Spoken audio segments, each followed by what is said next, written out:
तुम लोग भी हमेशा थोड़ी पढ़ते होगे, कुछ ना कुछ तो तुम भी अपने लेवल पर रिफ्रेशमेंट करते ही होगे भाई, अपने अपने तरीके का रिफ्रेशमेंट करते होगे। सर आप तो कभी कभार जाते हैं, हम लोग तो रोज ही रिफ्रेश होते हैं। चल कोई नहीं है, स्टार्ट कर ले बच्चा। जेई मेन के जो टॉपिक्स है ना, उसमें से मोस्ट इंपॉर्टेंट, बिकॉज इसका अगर आप नोटिस करोगे लास्ट ईयर के पेपर्स अगर आपने अटेम्प्ट किए हो, अगर तुम में से किसी ने जेई मेन के प्रीवियस पेपर लगाने स्टार्ट किए हो, ये सर किए हैं।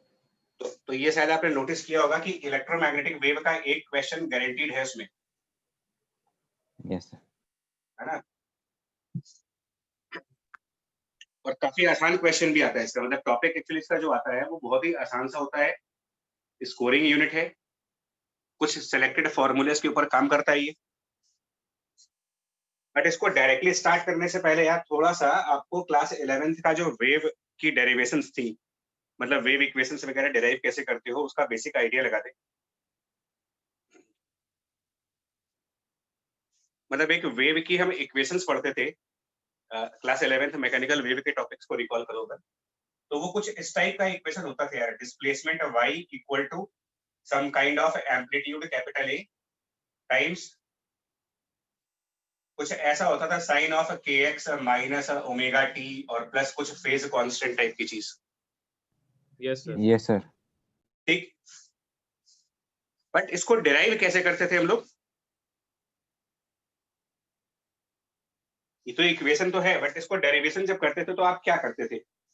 मतलब ये एक वेव इक्वेशंस है, y equals to capital A sine of A x minus omega t. इसमें सिंबल्स की मीनिंग है, y का मतलब था पार्टिकल्स का अपने इक्विलिब्रियम पॉइंट से कितना डिस्प्लेसमेंट होगा, कैपिटल ए उनके ऑसिलेशन का एम्पलीट्यूड, के को वेवलेंथ से रिलेट करते थे 2 पाई अपॉन लैम्डा करके, ओमेगा को एंगुलर फ्रीक्वेंसी का नाम देते थे। इसमें x और t क्या डिनोट करते थे? t तो टाइम हो गया, x क्या डिनोट करता था यहाँ पर? Direction of propagation. नहीं, x जो आ रहा है इसमें, जो k के साथ x है, इस x के थ्रू क्या पता करते थे आप? ये क्या है? Position of particle. Direction of particle. Position of particle, right. कि जो हमारा सोर्स होगा, मतलब जहां से आप वेव प्रोड्यूस करोगे, उस सोर्स से x डिस्टेंस के ऊपर कोई पार्टिकल अगर है, तो वो पार्टिकल किसी टाइम t पर अपने इक्विलिब्रियम पॉइंट से कितना डिस्प्लेस कर चुका होगा, ये आप फाइंड आउट करते हो इस इक्वेशन के थ्रू। और इसका डेरिवेशन कुछ ऐसे हुआ था, अगर आप रिकॉल करना, क्योंकि इसी का बेस लेकर के ये टॉपिक पढ़ोगे आप। डेरिवेशन कुछ ऐसे हुआ था कि अगर हम किसी पॉइंट पर अपना सोर्स ऑफ वेव मानते थे और ये कहते थे कि ये सोर्स ऑसिलेट कर रहा है यहाँ पर, मतलब सिंपल हार्मोनिक मोशन में है, ऑसिलेटिंग सोर्स है, तो क्योंकि अगर ये ऑसिलेट करेगा, सिंपल हार्मोनिकली ऑसिलेट करेगा, और इसका ऑसिलेशन का एम्पलीट्यूड अगर आप यहाँ पर प्लस कैपिटल ए और माइनस कैपिटल ए से डिनोट करो, एम्पलीट्यूड ऑफ ऑसिलेशन, मतलब कि ये सोर्स वाई एक्सिस के अलोंग टू एंड फ्रो इस तरीके से ऑसिलेट करे अगर, तो इसके ऑसिलेशन की इक्वेशन आप एसएचएम के पॉइंट ऑफ व्यू से लिख लेते थे। याद है ये चीज? Yes sir.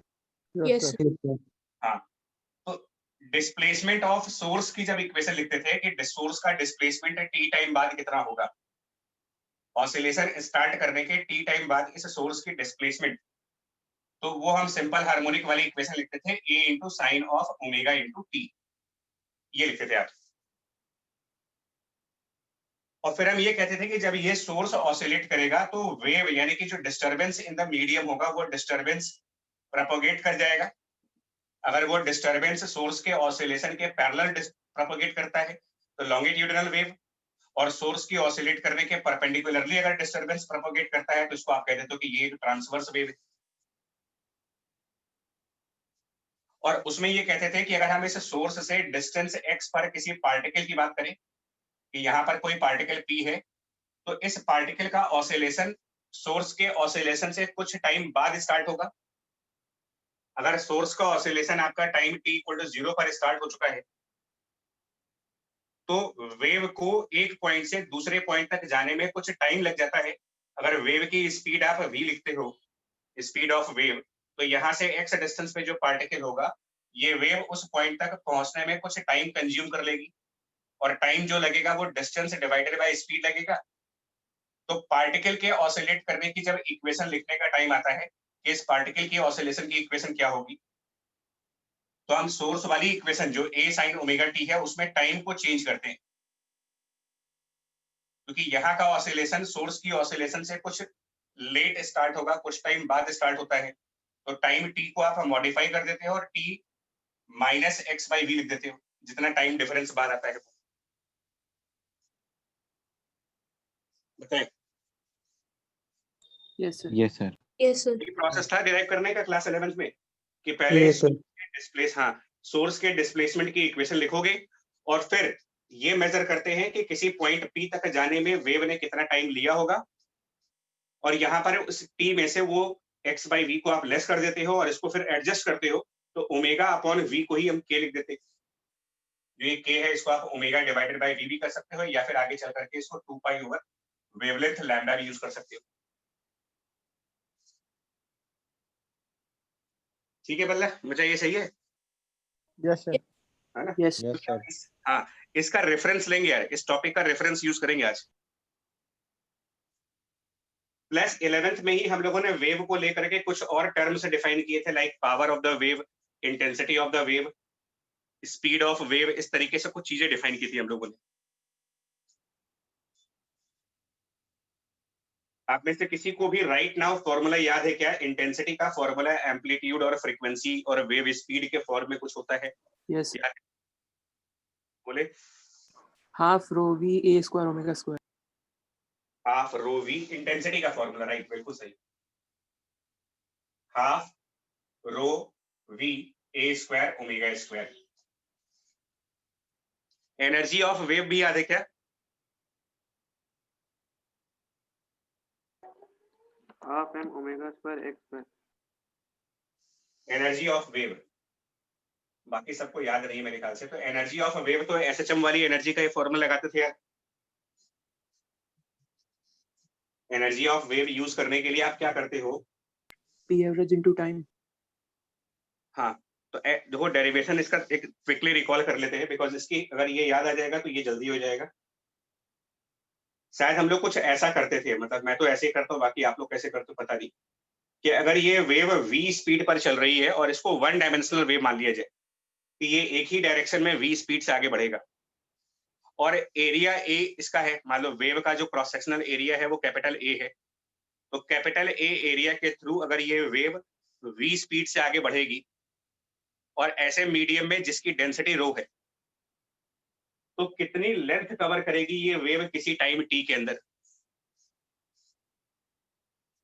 अगर वेव की स्पीड v मान लो आप, क्रॉस सेक्शनल एरिया जिससे वो वेव आगे बढ़ रही है वो कैपिटल A मान ले। Rho by AV. नहीं, सुनो तो मेरा क्वेश्चन, मैं कह रहा हूँ वेव स्पीड v और जिस एरिया से वो वेव आगे बढ़ रही है वो कैपिटल A है, तो t टाइम के अंदर ये वेव कितनी डिस्टेंस कवर करेगी अगर इसकी स्पीड v लिखी है तुमने? अगर वेव Sir, की V स्पीड, into T. तो v इंटू टी इसकी डिस्टेंस हुई, और वो डिस्टेंस कैपिटल A के एरिया के साथ कवर कर रहे हैं।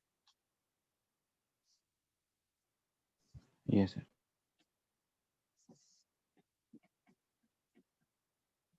मतलब कि हम ये कह रहे हैं कि अगर हमारे पास एक सिलिंड्रिकल जैसा स्ट्रक्चर मान लो, एक सिलेंडर टाइप की कोई चीज मान लो, उस सिलेंडर का एरिया कैपिटल A मान लो, आप लिक्विड से कंपेयर करना है इसको, लिक्विड से, फ्लो ऑफ लिक्विड, कि अगर एक पाइप है जिसका एरिया A है और इसमें से लिक्विड फ्लो करे और स्पीड ऑफ लिक्विड v है, तो आप फ्लूइड मैकेनिक्स पे ये नहीं पढ़ते हो कि कितना वॉल्यूम पर सेकंड इसमें से बाहर आएगा, इक्वेशन ऑफ कंटिन्यूटी वाले फॉर्मूले में AV A इंटू वी, इतना Yes. लिक्विड अगर इतना वॉल्यूम पर सेकंड बाहर आएगा, और डेंसिटी रो से अगर लिखो आप तो मल्टीप्लाई कर दो रो से, इतना मास पर सेकंड बाहर जाएगा।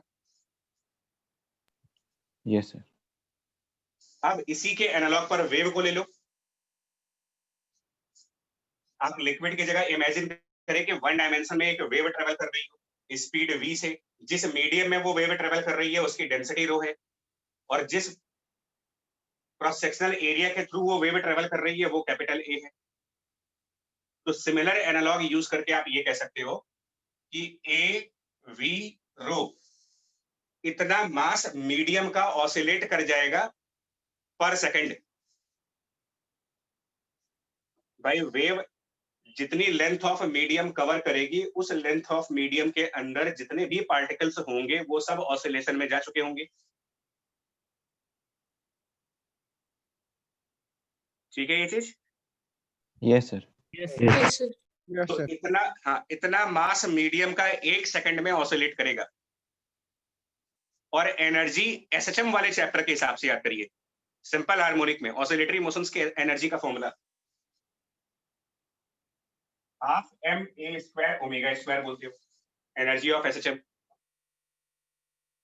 तो ये मेरा वो मास है जो कि 1 सेकंड में ऑसिलेट करेगा। Half mass which oscillates in 1 second into a square into omega square। क्या ये कह सकते हैं कि ये एनर्जी ऑफ ऑसिलेशन पर सेकंड हो गई? Yes, sir. Yes, sir. और एनर्जी ऑफ ऑसिलेशन पर सेकंड को कौन सा फिजिकल क्वांटिटी बोलते हो? Sir, power. Power. Power. तो आप वेव का पावर डिफाइन करेंगे। देखो दो फायदे मिलेंगे आपको, क्लास 11th के भी कुछ रिवीजन टाइप हो गया आपका, कुछ बेसिक फॉर्मूले वेव के रिवाइज हो जाएंगे यहाँ से, और प्लस इस चैप्टर में भी बेनिफिट होगा। तो पावर ऑफ वेव डिराइव हो गया।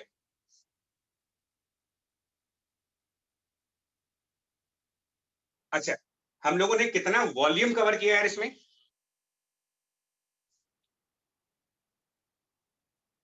बताओ, हमने कितना वॉल्यूम कवर किया यहाँ पर? Sir, area उसके. एक सेकंड में, एक सेकंड में कितना वॉल्यूम कवर किया? AVT. एक सेकंड में, AV. एक सेकंड में। AV हाँ, तो ये जो एक्सप्रेशन लिखा है, ये बेसिकली मैंने क्या लिखा हुआ है देखो, अगर ये एक्सप्रेशन में अगर इसको वर्ड्स में लिखना चाहूं तो ये है एनर्जी जो कि फ्लो कर रही है वेव के फॉर्म में इन 1 second. Energy flow in 1 second, rate of energy flow, इसी को पावर कहते हो।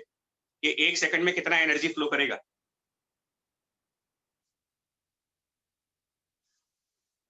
और जिस वॉल्यूम को आपने कवर किया है, वॉल्यूम पर सेकंड, वो है आपका A इंटू वी। तो इस वॉल्यूम से अगर आपको डिवाइड कर दे, इस वॉल्यूम को नीचे लाकर डिवाइड कर दीजिए, A into v is the volume पर सेकंड। इसको डिवाइड करो, और एनर्जी अपॉन वॉल्यूम, इसको भी एक नाम दे सकते हैं sir, energy energy density. Right. तो एनर्जी डेंसिटी का फॉर्मूला क्या बना यहाँ पर? एनर्जी डेंसिटी का फॉर्मूला अगर आपको पूछा जाए तो half rho A square omega square, correct? Yes, sir. Yes, sir. और जो इंटेंसिटी आपने सॉल्व की है वो, यहाँ एक्चुअली ये 2 ए है, इससे कंफ्यूजन हो रहा है मेरे ख्याल से। एक ए को हम कैपिटल एस कर दे रहे हैं जो एरिया है, और एक कैपिटल ए एक्चुअली एम्पलीट्यूड में था। तो यहाँ पर जो ए है वो एम्पलीट्यूड है, यहाँ पर जो ए है वो एम्पलीट्यूड है, और ये हम कैपिटल एस कर दे रहे हैं एरिया के लिए, बिकॉज कंफ्यूजन हो रही है सर। अभी मेरे ख्याल से ठीक हो जाएगा ये। तो इंटेंसिटी ऑफ वेव, भाई अगर आप इसको वर्ड्स में डिफाइन करो तो इंटेंसिटी ऑफ वेव का डेफिनेशन ये है कि which is the energy flowing in 1 second through 1 metre square area. Intensity की definition energy flowing per second per unit area. तो एनर्जी फ्लोइंग पर सेकंड तो ऑलरेडी निकाल दिया है। अब अगर इसको पर यूनिट एरिया निकाले तो इसी एक्सप्रेशन को पर यूनिट एरिया कैलकुलेट करो, आप कैपिटल एस से डिवाइड कर दोगे और ये रिजल्ट आ जाएगा आपका इंटेंसिटी का। और फाइनली हम ये भी कह सकते हैं कि जो इंटेंसिटी है उसकी वैल्यू इक्वल है एनर्जी डेंसिटी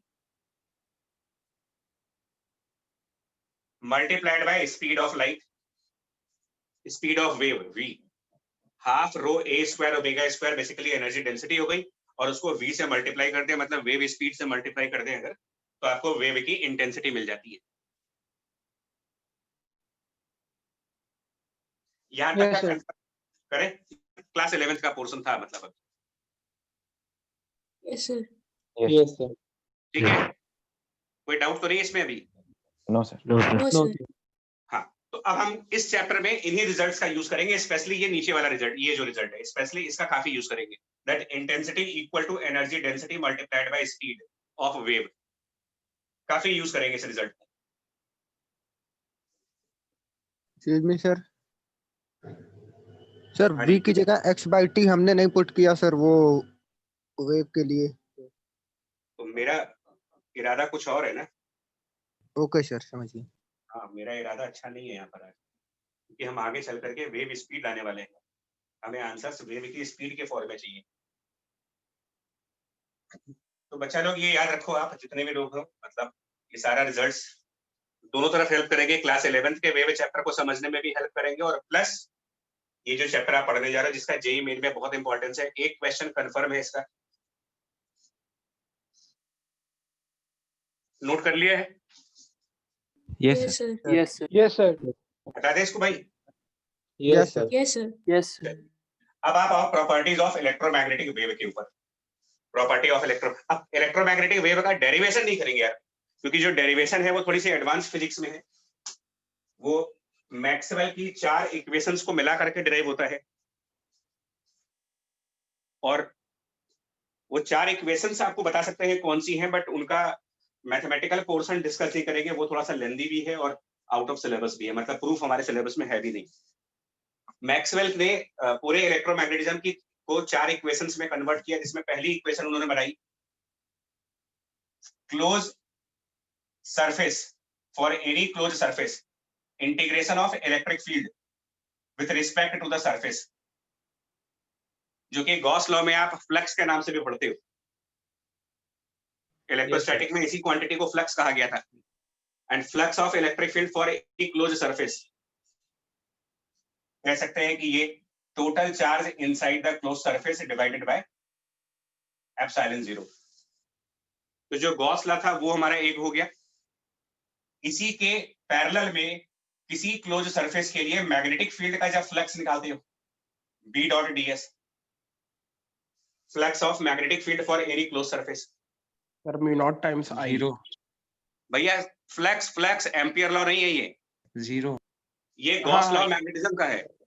और magnetic field line close loop बनाती हैं, तो किसी भी क्लोज सरफेस से जितनी मैग्नेटिक फील्ड लाइंस बाहर जाएंगी उतनी वापस भी आ जाएंगी। आप किसी भी तरीके का क्लोज सरफेस ले लो, अगर कोई मैग्नेटिक फील्ड लाइन इससे निकल के बाहर गई है तो वो मैग्नेटिक फील्ड लाइन वापस भी आ जाएगी। और फ्लक्स के टाइम पर यह कहा गया था कि जब मैग्नेटिक फील्ड लाइन किसी क्लोज सरफेस से बाहर निकलती है तो हम पॉजिटिव फ्लक्स कहते हैं, और अगर वो लाइन सरफेस में अंदर आ जाती है तो आप उसको नेगेटिव फ्लक्स कह देते हो। और जितनी लाइंस बाहर जाएंगी उतनी लाइंस अंदर भी आएंगी। कितना बोलोगे नेट फ्लक्स यहाँ पर? 0. सर 0 हो जाएगा। हो जाएगा। 0। मैग्नेटिज्म का गॉस लॉ, ये इलेक्ट्रोस्टैटिक का गॉस लॉ, एक और ग्रेविटेशन का भी गॉस लॉ है, बट वो इस टॉपिक से रिलेटेड नहीं है। जितनी भी फील्ड है उन सब में गॉस लॉ है। इसके अलावा किसी भी क्लोज लूप के लिए, for any close loop, integration of electric field with length of loop E dot dl, मतलब around any close loop this length. और E डॉट dl अगर आप रिकॉल करें इलेक्ट्रोस्टैटिक में तो ये पोटेंशियल डिफरेंस है, yes sir. E equal to dv by dr minus dv by dr वाले रिजल्ट से। तो potential difference for any close loop, Kirchhoff rule में तो ये कहा गया था कि किसी भी क्लोज लूप के लिए algebraic sum of all potential differences will be equal to 0। But ये किरचॉफ के टाइम तक था। फैराडेज ने इसको एक्सचेंज कर दिया। उन्होंने कहा किसी भी क्लोज लूप के लिए जो टोटल पोटेंशियल डिफरेंस, जिसको आप ईएमएफ भी नाम दे सकते हो, वो minus times rate of change of magnetic flux होता है। मतलब किसी क्लोज लूप के लिए सम ऑफ ऑल पोटेंशियल डिफरेंस हमेशा 0 नहीं मिलेंगे आपको। और जब मैंने करंट इलेक्ट्रिसिटी आपको बता रहा था तब भी मैंने कहा था कि किरचॉफ का लॉ सही लॉ नहीं है, सर रूल है। रूल था वो, लॉ नहीं था वो। बाद में फैराडेज ने उनको पटक दिया था।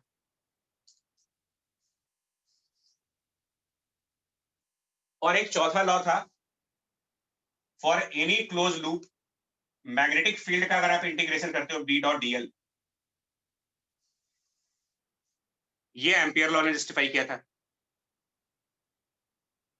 और इसको उन्होंने कहा था it is mu naught multiplied by current which is inside that loop. लेकिन यहां पर फिर एक प्रॉब्लम आई थी जिसको मैक्सवेल ने ही करेक्ट किया, और उन्होंने इसमें एक टर्म और ऐड कर दिया था, डिस्प्लेसमेंट करंट। हाँ, उन्होंने कहा कि करंट दो तरीके की होती है, एक कंडक्शन करंट और एक डिस्प्लेसमेंट करंट। तो इन्होंने यहाँ पर इसको आई इनसाइड को कह दिया आई कंडक्शन प्लस आई डिस्प्लेसमेंट। अभी हम डिस्प्लेसमेंट करंट को भी डील करेंगे कि क्या होता है ये। चैप्टर के एंड पर आपको बताएंगे डिस्प्लेसमेंट करंट कैसे निकालते हैं हम लोग।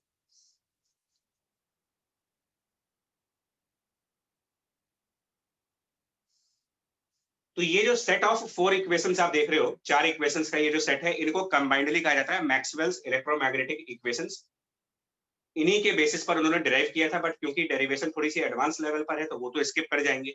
बट आपको ये पता होना चाहिए कि ईएम वेव के जितने भी डेरिवेशन हैं उनके पीछे इन 4 इक्वेशंस का है। इनफैक्ट पूरी इलेक्ट्रोमैग्नेटिज्म इन 4 इक्वेशन से सॉल्व की जाती है। कोई भी टॉपिक इलेक्ट्रोमैग्नेटिज्म का हो इस पे। देखिए आखिरी के 2 कंसेप्ट्स क्या हैं। फैराडेस ने ये कहा था कि जब कभी flux of magnetic field time के साथ चेंज होता है तो पोटेंशियल डिफरेंस यानी कि करंट इंड्यूस होती है। इलेक्ट्रोमैग्नेटिक इंडक्शन में यही बात कही इन्होंने। और उसी चैप्टर में आप लोगों को एक टॉपिक पढ़ाया गया है, इंड्यूस्ड इलेक्ट्रिक फील्ड। यस उसका सोर्स क्या बताया गया था? इंड्यूस्ड इलेक्ट्रिक फील्ड कौन प्रोड्यूस करता है? सर एक वो electric field wire, changing with time. Conducting wire. नहीं, magnetic field changing with time. Yes sir, yes. Yes sir. मतलब मैक्सवेल की जो डिस्कवरी थी, रिसर्च था उनका, ये था कि अगर magnetic field function of time है तो उसके साथ इलेक्ट्रिक फील्ड प्रोड्यूस हो जाएगी, और अगर electric field function of time है तो उसके साथ मैग्नेटिक फील्ड प्रोड्यूस हो जाएगी। Changing electric field will produce a magnetic field and a changing magnetic field will produce electric field.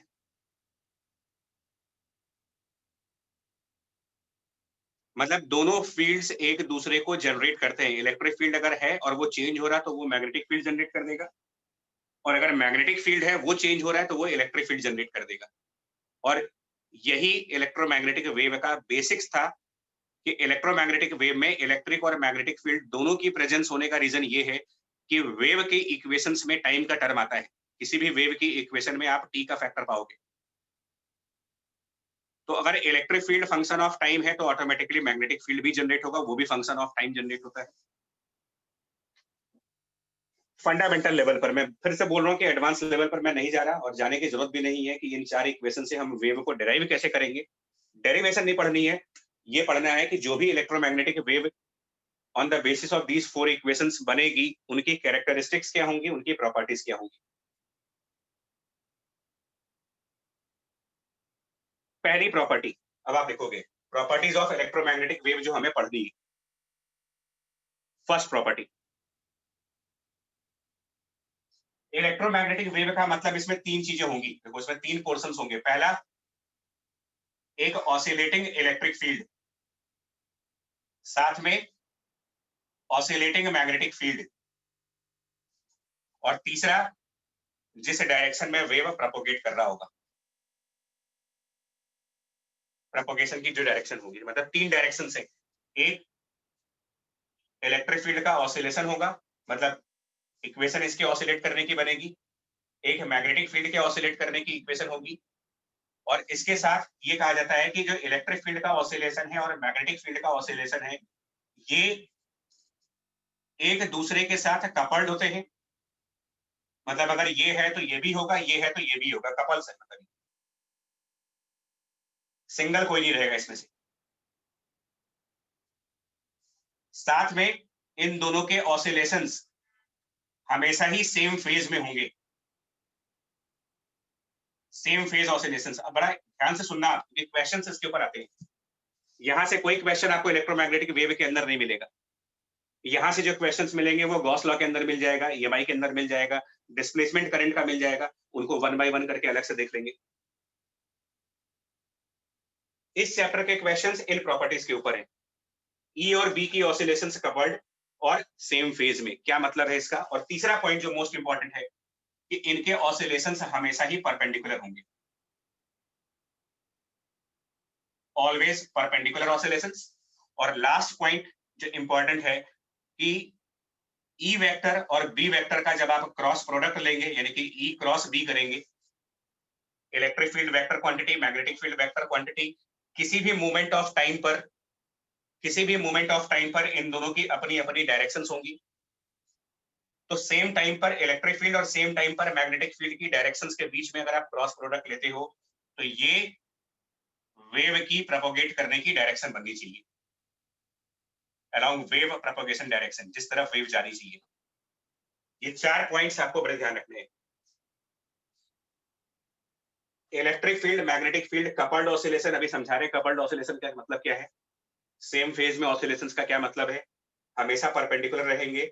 E cross B जो होगा वो वेव की प्रोपोगेशन की डायरेक्शन बता रहा होगा। और पांचवा पॉइंट, दोनों के ऑसिलेट करने की जो फ्रीक्वेंसी होगी वो हमेशा सेम रहेगी। छठा पॉइंट, इनकी प्रॉपर्टी में ये कहा गया कि इलेक्ट्रिक फील्ड और मैग्नेटिक फील्ड जब ऑसिलेट करेंगे तो कोई भी चीज अगर ऑसिलेट करेगी तो उसकी वैल्यू बदलती रहती है। तो किसी भी मोमेंट पर इलेक्ट्रिक फील्ड की स्ट्रेंथ और किसी भी मोमेंट पर मैग्नेटिक फील्ड की जो स्ट्रेंथ होगी, इनका रेशियो कांस्टेंट रहेगा। Magnitude of electric field at any time divided by magnitude of magnetic field at the same time. मतलब जिस टाइम पर आप इलेक्ट्रिक फील्ड का मैग्नीट्यूड रख रहे हो उसी टाइम पर मैग्नेटिक फील्ड का मैग्नीट्यूड, इनका रेशियो एक कांस्टेंट वैल्यू है। और अगर वेव फ्री स्पेस में जा रही हो, वैक्यूम में, देन ये equal to speed of light in the free space होगा। अगर वेव फ्री स्पेस में ट्रेवल कर रही है then E by B speed of light in the free space. जो आगे चल करके इन्होंने ये भी कहा 1/√ऑफ म्यू नॉट एप्सिलॉन नॉट। ये चीज आपको पहले भी प्रूव करके दिखा चुका हूं मैं। Yes sir. ठीक। और अगर किसी मीडियम में ट्रेवल कर रहे हो आप, ये तो वैक्यूम में ट्रेवल करेंगे तो ये आएगा। और अगर हम किसी मीडियम में ट्रेवल कर रहे होंगे, C by mu। हाँ, और अगर हम इस तरीके से लिखना चाहें, अगर मीडियम के अंदर है, फ्री स्पेस में ये रिजल्ट है, और मीडियम में है तो यहाँ speed of light in the free space divided by the refractive index, उसको n से डिनोट कर रहे हैं, n for the refractive index.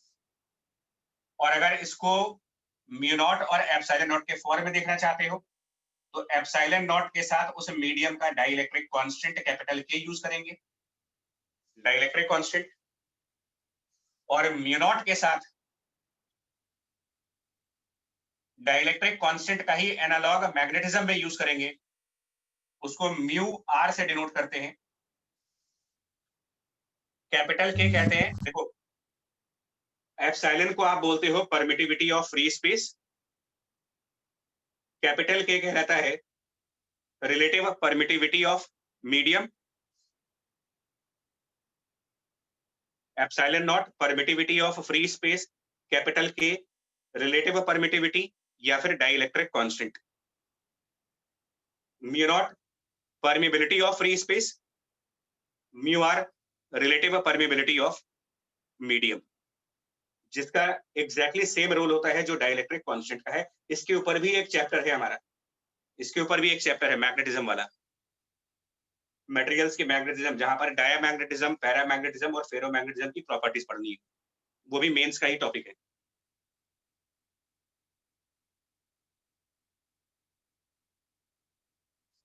और एक्चुअली जो रिफ्रैक्टिव इंडेक्स n है ना, वो इसी का प्रोडक्ट है। मतलब refractive index n is actually square root of product between the dielectric constant capital K and the relative permeability mu R। इसी प्रोडक्ट को ही आप डायरेक्ट रिफ्रैक्टिव इंडेक्स बोलते हो।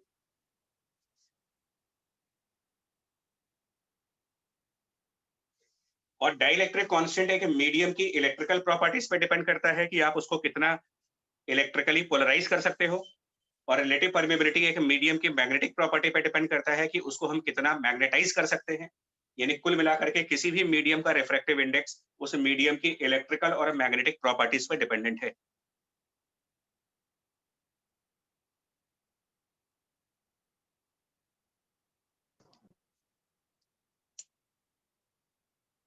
तो ये पॉइंट्स आप नोट कर लो, इसको वन बाय वन एक्सप्लेन करना है भाई, और इसके ऊपर ही क्वेश्चंस भी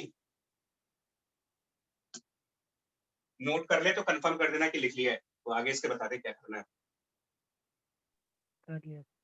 लिख लिया सर। लिख लिया आपने? लिख अब पहला पॉइंट समझो, वन बाय वन इनको समझते हैं कि कपल्ड ऑसिलेशन का क्या मतलब है।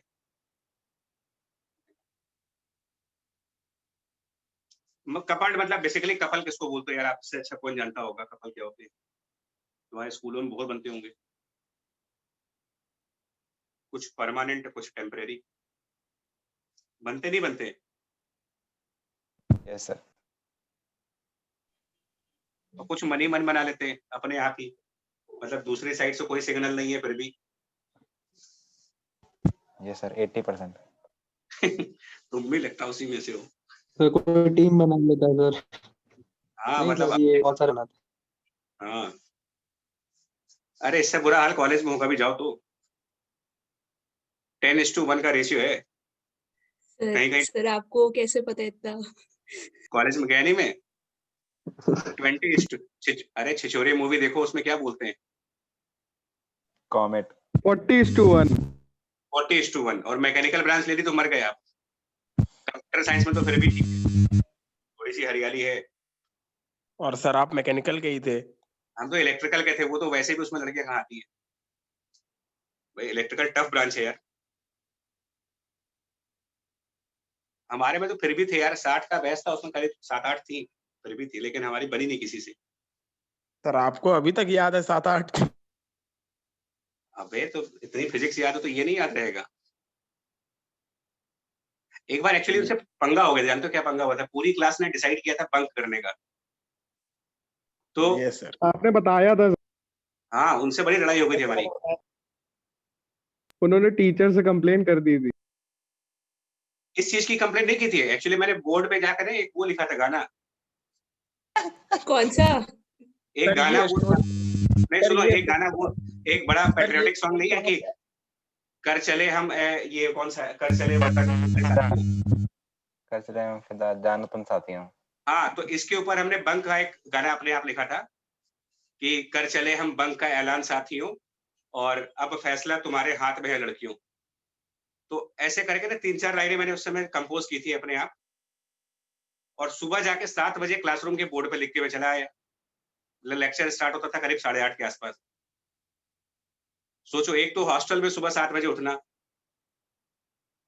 है, हॉस्टल लाइफ में वैसे भी कोई नहीं सुबह उठता, यस और सर। उसके बाद इतना लिख करके कि ताकि इनको भाई मोबाइल तो होते नहीं तो उस टाइम पर कि व्हाट्सएप कर दिया, तो हमने कहा कि चलो कोई क्लास में एंटर करेगा तो शायद पढ़ के वापस चला जाए। और उसमें एक असम की लड़की थी, वो मेरी राइटिंग पहचानती थी, तो उसके साथ थोड़ा सा लफड़ा हो गया था यार, मतलब यस। हाँ, तब से उसका नाम जिंगा लगा रखा था हम लोगों ने। आज आप लड़ाई की स्टोरी सिर्फ इसीलिए बता रहे हैं कि घर में लड़ाई ना हो जाए। हाँ हाँ सही बात है यार। चलो, तो पहला वाला जो कंसेप्ट सुनो, इसमें यार एक्चुअली देखो क्या है कि ये तीनों ऑर्थोगोनल सिस्टम है। कपल्ड ऑसिलेशंस का मतलब ये होगा, हम ये जैसे मार्कर्स का सेट बना रहे हैं आपके सामने, तो ये अगर आप देख पाओ स्क्रीन पे शायद आपको दिखेगा, ये तीनों म्यूचुअली परपेंडिकुलर दिख रहे हैं आपको। Yes sir. तो इसमें जो ये ब्लू वाला कलर है, इसको मैं ये मान के चल रहा हूँ कि इस डायरेक्शन में वेव प्रोपोगेट करेगी। ब्लू वाले कलर से हम ये मान के चल रहे हैं कि इस डायरेक्शन में कोई लाइट जा रही है, मतलब हम यहाँ पर कोई लेजर बीम लेके बैठे हैं, और जैसे ही लेजर को ऑन करेंगे तो लाइट आगे की तरफ जाएगी। और लेजर का एग्जांपल इसलिए ले रहा हूँ बिकॉज वो मोनोक्रोमेटिक होता है, सिंगल फ्रीक्वेंसी की लाइट निकलती है उसमें से। जो ये एलईडी व्हाइट बल्ब्स होते हैं, इनमें मल्टीपल फ्रीक्वेंसीज। तो हमने एक ब्लू कलर की लेजर लाइट ऑन की और उसका लेजर लाइट आगे जा रहा है। तो मैक्सवेल का ये कहना था कि अगर वेव आगे बढ़ेगी तो उसमें simultaneously electric field red colour से इंडिकेट कर रहे हैं, और साइमल्टेनियसली मैग्नेटिक फील्ड ऑसिलेट करेंगे। मतलब एक लाइन ये होगी जहां पर इलेक्ट्रिक फील्ड वेक्टर ऑसिलेट करेगा, टू एंड फ्रो मोशन, जैसे पार्टिकल्स ऑसिलेट करते हैं। मतलब कि इलेक्ट्रिक फील्ड का जो वेक्टर होगा, उस वेक्टर की एक मैक्सिमम लेंथ होगी, जिसको आप इलेक्ट्रिक फील्ड की मैक्सिमम वैल्यू वेव कह सकते हो, और एक स्पेसिफिक लाइन के अलोंग, इलेक्ट्रिक फील्ड कभी इस डायरेक्शन में मिलेगा आपको, तो कभी अपोजिट डायरेक्शन में मिलेगा, फिर इस डायरेक्शन में मिलेगा, फिर अपोजिट डायरेक्शन में। कंटिन्यूअसली वो ऑसिलेट करता रहेगा। इलेक्ट्रिक फील्ड का मैग्नीट्यूड वेरी करता रहेगा, फंक्शन ऑफ टाइम होगा ये। तो अभी मैं इन दोनों को अगर आपके डायग्राम पर दिखाना चाहूं, अब डायग्राम पे हम कलर्स यूज नहीं करेंगे बिकॉज विजिबिलिटी नहीं आती है, तो डायग्राम पे या मैं ट्राई करता हूं, आप बताना अगर विजिबिलिटी रहेगी तो कंटिन्यू करेंगे, अदरवाइज नहीं करेंगे। तो हम एक लाइन ड्रॉ कर रहे हैं जिसमें वेव प्रोपोगेट कर रही है राइट साइड, विजिबिलिटी है इसकी? यस सर है। Yes sir. क्योंकि जिन कलर्स का यूज कर रहे हैं वही दिखा रहे हैं। और इसके परपेंडिकुलरली एक लाइन होगी जहां इलेक्ट्रिक फील्ड टाइम के साथ फ्लक्चुएट कर रही होगी, और वो कुछ ऐसे दिखाएंगे। मान लो किसी टाइम पर इलेक्ट्रिक फील्ड 0 थी, फिर कुछ टाइम बाद इलेक्ट्रिक फील्ड की स्ट्रेंथ थोड़ी सी बढ़ी, फिर थोड़ी और बढ़ी, और एक टाइम आया जब इलेक्ट्रिक फील्ड मैक्सिमम हो गई। उसके बाद इलेक्ट्रिक फील्ड की स्ट्रेंथ वापस डिक्रीज हुई और डिक्रीज हुई, और एक टाइम बाद इलेक्ट्रिक फील्ड की स्ट्रेंथ 0 हो गई। इसको बोलेंगे हाफ ऑसिलेशन। हाफ ऑसिलेशन के बाद ये इलेक्ट्रिक फील्ड दूसरी डायरेक्शन में ऑसिलेट करेगा,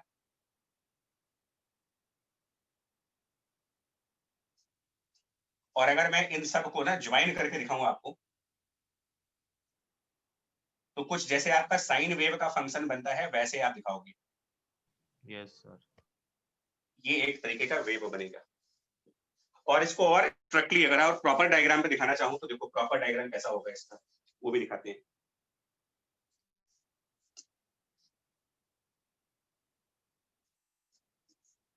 यहां पर मैं एक प्लेन सरफेस ड्रॉ कर रहा हूं, हॉरिजॉन्टल प्लेन ड्रॉ कर रहे हैं। इस प्लेन में सेंट्रल लाइन को अपना वेव का डायरेक्शन दिखा रहे हैं। सेंट्रल लाइन वेव है, और इसी प्लेन में इलेक्ट्रिक फील्ड साइनसॉइडली वेरी कर रही है in the same plane. Electric field को हम एज अ वेव रिप्रेजेंट कर रहे हैं, जिसका मतलब ये हुआ कि इलेक्ट्रिक फील्ड की स्ट्रेंथ टाइम के साथ फ्लक्चुएट करेगी, और उसकी एक मैक्सिमम स्ट्रेंथ आएगी जिसको ई मैक्स से डिनोट करेंगे, जिसको इलेक्ट्रिक फील्ड के ऑसिलेट करने का एम्पलीट्यूड भी कह सकते हैं। और किसी भी मोमेंट ऑफ टाइम पर इलेक्ट्रिक फील्ड की ऑसिलेट करने की जो डायरेक्शन होगी, वो इस ब्लू कलर जिसको आप वेव के प्रोपोगेट करने की डायरेक्शन कह रहे हो, इसके 90 डिग्री पर ही होगी किसी भी मोमेंट ऑफ टाइम पर। स्टार्टिंग वाले टाइम पर, हाफ ऑसिलेशन के बाद, 3/4 ऑसिलेशन के बाद, या कोई भी टाइम चूज कर लो आप, इलेक्ट्रिक फील्ड के का जो डायरेक्शन वेक्टर होगा वो इस वेव के परपेंडिकुलर होगा। अब फ्रंट साइड होगा या बैक साइड होगा ये डिपेंड करता है टाइम कौन सा ले रहे हो, बिकॉज ऑसिलेटिंग इलेक्ट्रिक फील्ड है तो डायरेक्शन इसका बदल रहा होगा। मतलब अगर कभी वो पॉजिटिव वाई डायरेक्शन में है तो हो सकता है कुछ टाइम बाद नेगेटिव वाई डायरेक्शन में मिल जाए आपको। तो एक तो इलेक्ट्रिक फील्ड की डायरेक्शन वाई एक्सिस के साथ बदल रही है, प्लस उसका मैग्नीट्यूड फ्लक्चुएट कर रहा है, कभी 0 होगा, कभी मैक्सिमम होगा, फिर 0 होगा, फिर दूसरे साइड मैक्सिमम हो जाएगा, फिर 0 होगा, जैसे वेव ऑसिलेट करती है। यहां तक बात समझ में आई? Yes sir. Yes sir. Yes sir.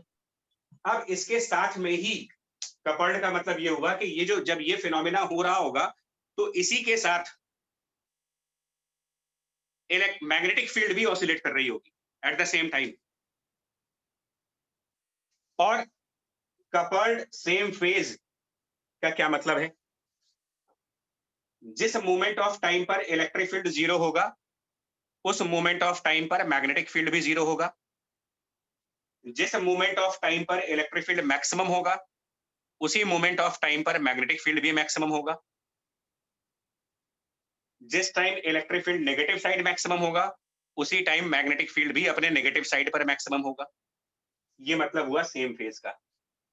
जब E 0 तो B भी 0, जब E मैक्सिमम तो B भी मैक्सिमम। और परपेंडिकुलर है। सर सेम फेज का रीजन क्या है? नहीं, रीजन तो बच्चा हमने कहा ना, वो जो प्रूविंग करेंगे तब आएगा यार। वो जो मैक्सवेल की जो 4 इक्वेशंस की प्रूविंग करेंगे तब आएगा। वो मैं पहले बोल चुका हूं कि वो नहीं आ रहा हमारे पास आंसर कि क्यों, मतलब उसका डेरिवेशन है प्रॉपर, HCV में है डेरिवेशन उसकी। अगर आप चाहोगे, बट पता नहीं समझ आएगा कि नहीं आएगा, बट डेरिवेशंस हैं उसमें। गॉस लॉ का यूज किया गया है, फैराडेज लॉ का यूज किया गया है, एम्पियर लॉ, मतलब जितने चारों लॉ हैं उनका यूज करके तब इसको डिराइव किया गया है। तो रीजन के लिए थोड़ा सॉरी बोलेंगे यार, क्योंकि रीजन हम बता नहीं सकते इसका, मतलब मैंने इसीलिए बोला कि हम सिर्फ उसकी प्रॉपर्टीज समझ रहे हैं, प्रॉपर्टी डेवलप कैसे हुई ये नहीं बता पाएगा कोई भी। ओके ठीक है भाई, मैं कह रहा हूं सेम टाइम पर एक और चीज हो रही है। At the same time magnetic field भी ऑसिलेट कर रहा है, लेकिन किधर की तरफ। अब हम इस प्लेन को विड्रॉ कर रहे हैं यहां से डायग्राम की क्लैरिटी के लिए।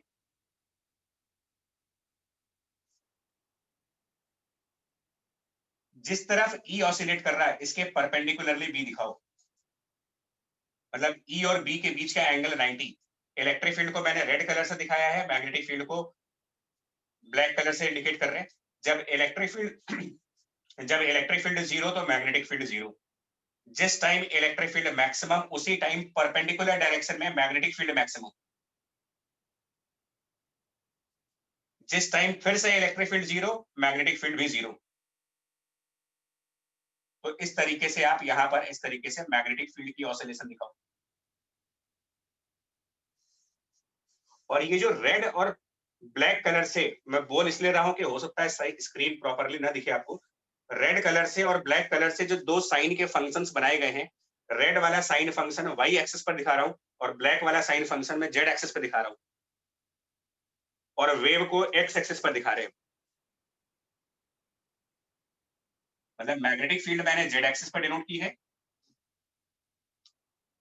इलेक्ट्रिक फील्ड मैंने डिनोट की है ऑन द वाई एक्सिस, और वेव को एक्स एक्सिस पर। तो ये हो गया ऑलवेज परपेंडिकुलर। और ये भी पॉइंट आ जाएगा E cross B along wave. Electric field अगर वाई डायरेक्शन में है और मैग्नेटिक फील्ड जेड डायरेक्शन में है, तो जे क्रॉस के करिए आप।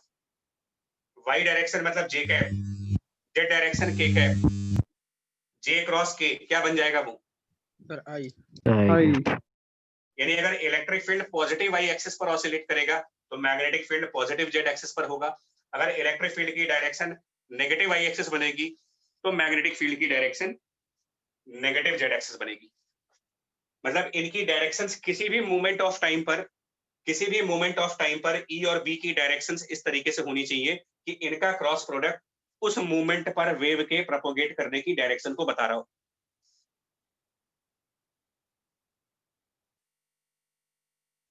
अब जब electric field negative Y axis direction में गया तो magnetic field negative Z direction में आ गया।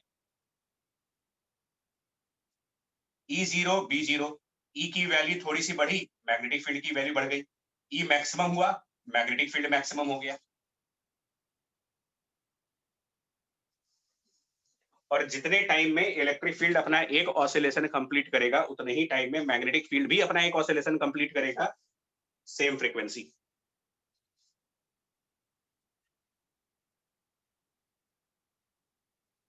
तो मैं अभी आपसे फिर एक बात बोलूंगा बच्चा कि आप देखो मेंस ओरिएंटेड हम लोग कर रहे हैं, सिर्फ क्वेश्चन सॉल्व करना मेरा टारगेट है इस टाइम पर।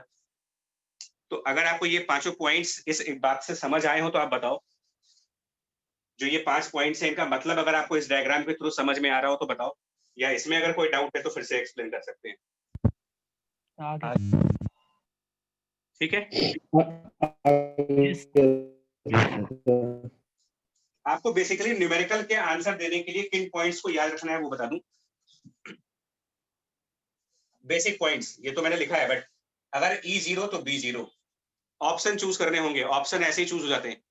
एक आपको ना सेट ऑफ इक्वेशन दी जाएगी और उसमें से ये पूछते हैं कि इनमें से कौन सी सही इक्वेशंस हैं। which of the following sets is the correct equation of electromagnetic wave।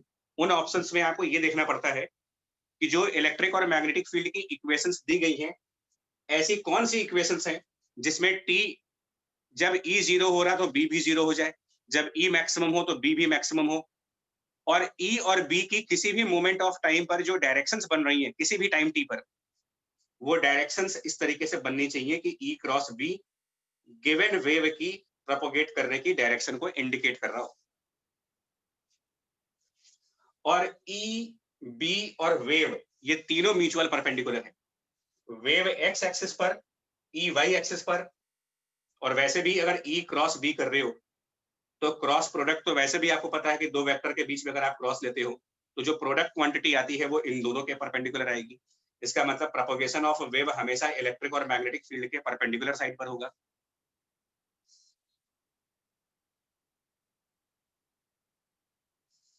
बातें क्लियर हुई यहाँ तक?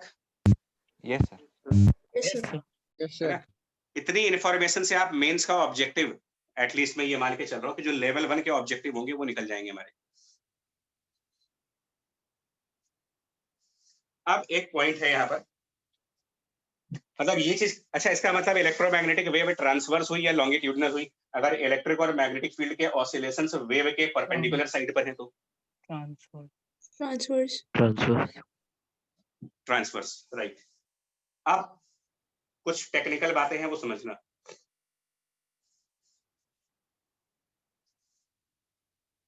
क्या इलेक्ट्रिक फील्ड कांस्टेंट मैग्नीट्यूड का है?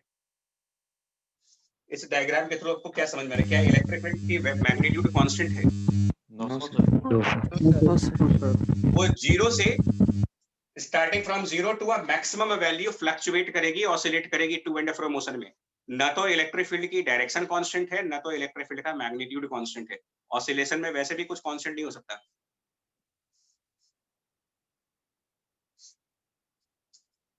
आप जो पॉइंट कह रहे हैं वो सुनना आपको क्या है। हमने वेव को ले लिया एक्स डायरेक्शन में, इलेक्ट्रिक फील्ड चूज किया वाई डायरेक्शन में, और at the same time magnetic field choose किया हमने जेड एक्सिस की तरफ। ये तीनों म्यूचुअली परपेंडिकुलर हो गए। अब कई तरीके की इलेक्ट्रोमैग्नेटिक वेव है। नंबर 1, अगर वेव की प्रोपोगेट करने की डायरेक्शन फिक्स्ड है, इलेक्ट्रिक फील्ड के ऑसिलेट करने का लाइन फिक्स्ड है। लाइन का मतलब डायरेक्शन फिक्स नहीं होगा, लाइन मतलब कि इसका ऑसिलेशन हमेशा ही वाई एक्सिस पर रहेगा। अब या तो ये पॉजिटिव वाई एक्सिस की तरफ होगा या नेगेटिव वाई एक्सिस की तरफ होगा। ये टाइम टू टाइम फ्लक्चुएट करेगा। किसी टाइम पर electric field positive Y axis होगा तो किसी टाइम पर electric field negative Y axis होगा। ये वैसा ही है जैसा कि ऑसिलेशन में, पेंडुलम के ऑसिलेशन में एक पेंडुलम हाफ ऑफ ऑसिलेशन में अपने इक्विलिब्रियम पॉइंट के राइट साइड मिलता है और हाफ ऑफ ऑसिलेशन में अपने इक्विलिब्रियम पॉइंट की लेफ्ट साइड पर मिलता है। तो ऐसे ही इलेक्ट्रिक फील्ड हाफ ऑसिलेशन में पॉजिटिव वाई एक्सिस की तरफ होगी और हाफ ऑसिलेशन में नेगेटिव वाई एक्सिस। लेकिन जब electric field positive Y axis पर होगी तो मैग्नेटिक फील्ड उस टाइम पॉजिटिव जेड एक्सिस पे होगी। जैसे ही electric field negative Y axis पे पहुंचेगा, मैग्नेटिक फील्ड अपना नेगेटिव जेड एक्सिस पे आ जाएगा। क्योंकि आपको ये क्राइटेरिया सेटिस्फाई करना है, ई क्रॉस बी को हमेशा वेव की डायरेक्शन में रखना है।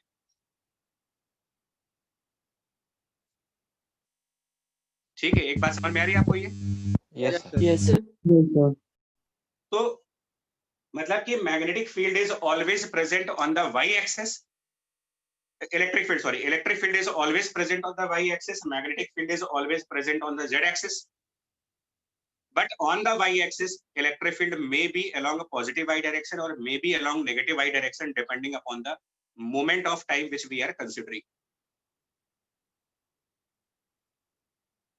तो अगर ऐसा हुआ कि इलेक्ट्रिक फील्ड की लाइन फिक्स्ड है, मतलब वो हमेशा y एक्सिस होगा, पॉजिटिव नेगेटिव छोड़ दीजिए, ऐसी वेव को हम नाम देते हैं, ऐसी इलेक्ट्रोमैग्नेटिक वेव को आप एक नाम देते हो, and this is called linearly polarised wave. Linearly polarised wave कहते हैं इसको।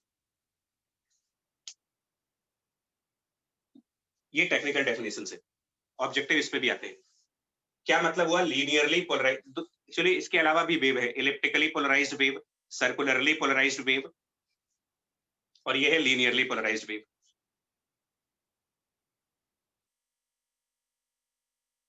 लीनियरली पोलराइज्ड वेव का मतलब ये हुआ द वेव इन विच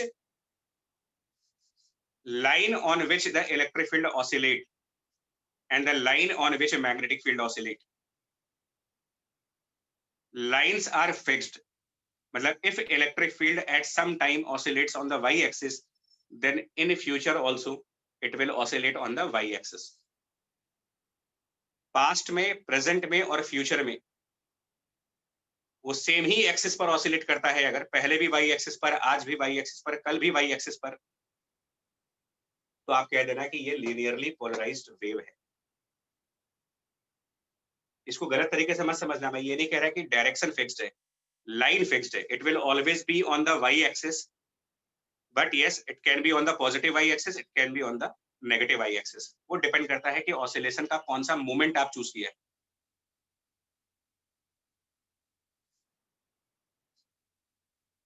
बात समझ में आ रही है ली? Yes, sir. Yes sir. और ठीक है, जिस डायरेक्शन में ई ऑसिलेट कर रहा और जिस डायरेक्शन में वेव जा रही है, इन दोनों को मिला करके एक प्लेन बनेगा आपका। जैसे इस फिगर में इलेक्ट्रिक फील्ड वाई एक्सिस पर है, मैग्नेट और वेव हमारी एक्स एक्सिस पर है, तो एक्स और वाई को मिला करके जो प्लेन बनेगा, मतलब कि एक्स वाई प्लेन, उसको प्लेन ऑफ पोलराइजेशन बोलेंगे आप, प्लेन ऑफ पोलराइजेशन। ये समझना इसलिए जरूरी है क्योंकि इसके बाद एक और जेईई मेन का टॉपिक आता है, वो चैप्टर ही पोलराइजेशन के नाम से है। वेव ऑप्टिक्स में इंटरफेरेंस और डिफ्रैक्शन के बाद एक और टॉपिक है, Yes, sir. पोलराइजेशन। तो उसको समझने के लिए आपको ये थ्योरी समझनी पड़ेगी कि एक्चुअली मतलब क्या है उसका, what is linearly polarised wave.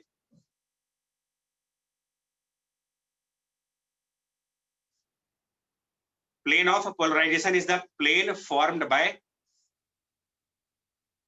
direction of wave propagation and the line of oscillation of electric field. Sir एक बार फिर से रिपीट कर देंगे?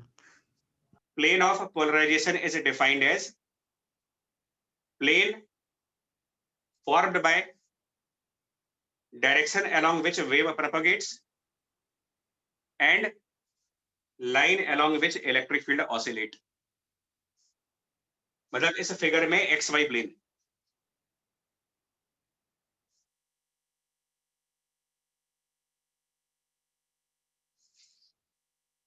Done? Yes, sir. Yes, yes sir. ठीक। अब इक्वेशंस क्या लिखेंगे इनकी? इन लीनियरली पोलराइज्ड वेव में इसकी इक्वेशंस के भी क्वेश्चंस आते हैं। तो हम यहाँ पर इक्वेशंस कैसे लिखेंगे, ध्यान से सुनना। इलेक्ट्रिक फील्ड की इक्वेशन जैसे अभी हम लोगों ने वेव की इक्वेशन लिखी थी वैसे ही लिखेंगे।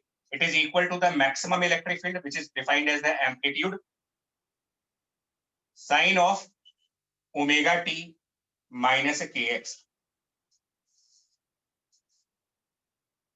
लेकिन क्योंकि ये वेक्टर क्वांटिटी है और हमारे इस डायग्राम के हिसाब से, at this diagram, for this diagram, हमने इलेक्ट्रिक फील्ड वाई एक्सिस पे दिखा रखा है, तो हम इसके आगे एक वेक्टर क्वांटिटी भी लगाएंगे और यहाँ पर जे कैप लिख देंगे। अब ये प्लस जे कैप और माइनस जे कैप इस पे डिपेंड करेगा, साइन के आगे वाली वैल्यू अगर ये 0 से 180 डिग्री के बीच में होगी, 0 से 180 डिग्री के बीच में, तो पॉजिटिव जे कैप, 0 से 180 से 360 के बीच में अगर ये है तो माइनस जे कैप।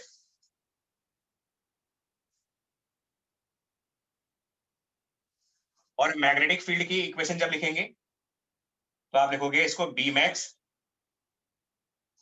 सेम इक्वेशंस आएंगी बिकॉज इन फेज है, सेम फेज है, कपल्ड मतलब सेम इक्वेशंस आएंगी, sign omega T minus K X और यहां लिखेंगे के कैप। यार के कैप थोड़ा सा कंफ्यूज कर देगा, तो इसको मैं जेड कैप और वाई कैप कर दे रहा हूं, एक्सिस के हिसाब से कर दे रहा हूं बिकॉज के हमारा अंदर भी है, तो के से बचने के लिए मैंने ये काम किया है। वाई कैप मतलब unit vector on the Y axis और जेड कैप का मतलब unit vector on the Z axis. कुछ लोगों को यहां भी कंफ्यूजन होती है। जो ब्रैकेट के मतलब साइन फंक्शन के अंदर जो चीज आ रही है, साइन फंक्शन के अंदर वाली चीज, ओमेगा से फ्रीक्वेंसी मिलेगी, इस के से वेवलेंथ आएगा 2 पाई बाई लैम्डा, और अंदर ये जो x देख रहे हो और यहां पर भी जो x देख रहे हो, ये चीज क्या बताती है आपको, मतलब k के साथ जो डायमेंशन है, ये मतलब साइन वाले फंक्शन के अंदर जो डायमेंशन यूज करोगे वो डायमेंशन वेव के प्रोपोगेट करने की डायरेक्शन है। कुछ लोग यहां से कंफ्यूज होते हैं कि अंदर x है, इसका ये मतलब नहीं है कि इलेक्ट्रिक फील्ड x एक्सिस पर है। साइन फंक्शन के अंदर एक्स वाई जेड में से जो भी अपीयर हो रहा है, ये आपको बताएगा कि वेव कौन सी डायरेक्शन में प्रोपोगेट हो रही है। और इसके बाहर जो यूनिट वेक्टर आप लगा रहे हो, ये बताता है कि इलेक्ट्रिक फील्ड कौन सी एक्सिस पर ऑसिलेट कर रही है। तो यूनिट वेक्टर आपको इलेक्ट्रिक फील्ड की डायरेक्शन बताएगा, यहाँ का यूनिट वेक्टर मैग्नेटिक फील्ड की डायरेक्शन बताएगा। बट साइन या कोसाइन के आगे जो टर्म है, उस टर्म के अंदर जो चीज आ रही है, ये वेव के प्रोपोगेट करने की डायरेक्शन है। मतलब इन दोनों वेक्टर्स का क्रॉस प्रोडक्ट अंदर वाला डायमेंशन बनना चाहिए, अंदर वाली एक्सिस की यूनिट वेक्टर बननी चाहिए। ई क्रॉस बी वेव की डायरेक्शन देनी चाहिए आपको।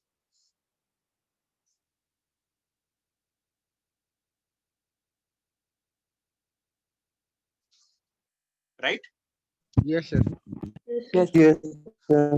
हाँ, और दोनों में देखो सेम फेज है, दोनों साइन फंक्शन है। अगर ये जीरो हुआ तो ये भी जीरो हो जाएगा, ये मैक्सिमम तो ये भी मैक्सिमम। और इसी वजह से ये कहा जाता है कि ई बाई बी किसी भी मोमेंट ऑफ टाइम पर कांस्टेंट आएगा, क्योंकि आप किसी भी टाइम पर इनको मैग्नीट्यूड्स को डिवाइड करोगे तो ये साइन वाले फंक्शंस कैंसिल हो जाएंगे। तो instantaneous E divided by instantaneous B will be same as maximum E divided by maximum B.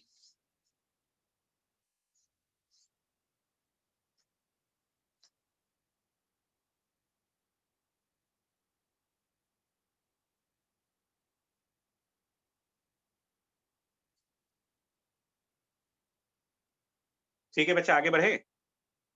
Yes, sir. Yes, sir. Yes, sir. अब देखो, ये मैंने आपको बताया लीनियरली पोलराइज्ड, इसके ऊपर एक क्वेश्चन देने जा रहे हैं और इसी तरीके के क्वेश्चंस आते भी हैं। हम लोगों ने इस डायग्राम में इलेक्ट्रिक फील्ड को वाई एक्सिस पर ऑसिलेट करता हुआ माना है, मैग्नेटिक फील्ड को जेड एक्सिस पर ऑसिलेट करता हुआ माना है और वेव को एक्स एक्सिस पर माना है। और उस हिसाब से मैंने ये इक्वेशंस लिखी है।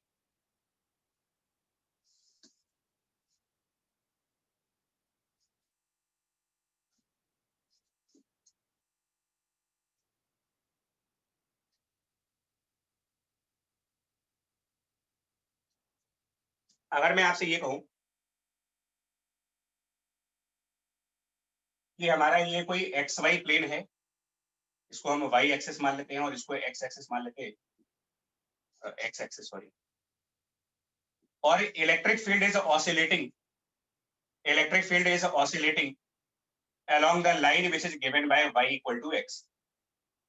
Y equal to x is the line along which electric field oscillates. Question note कर लेना।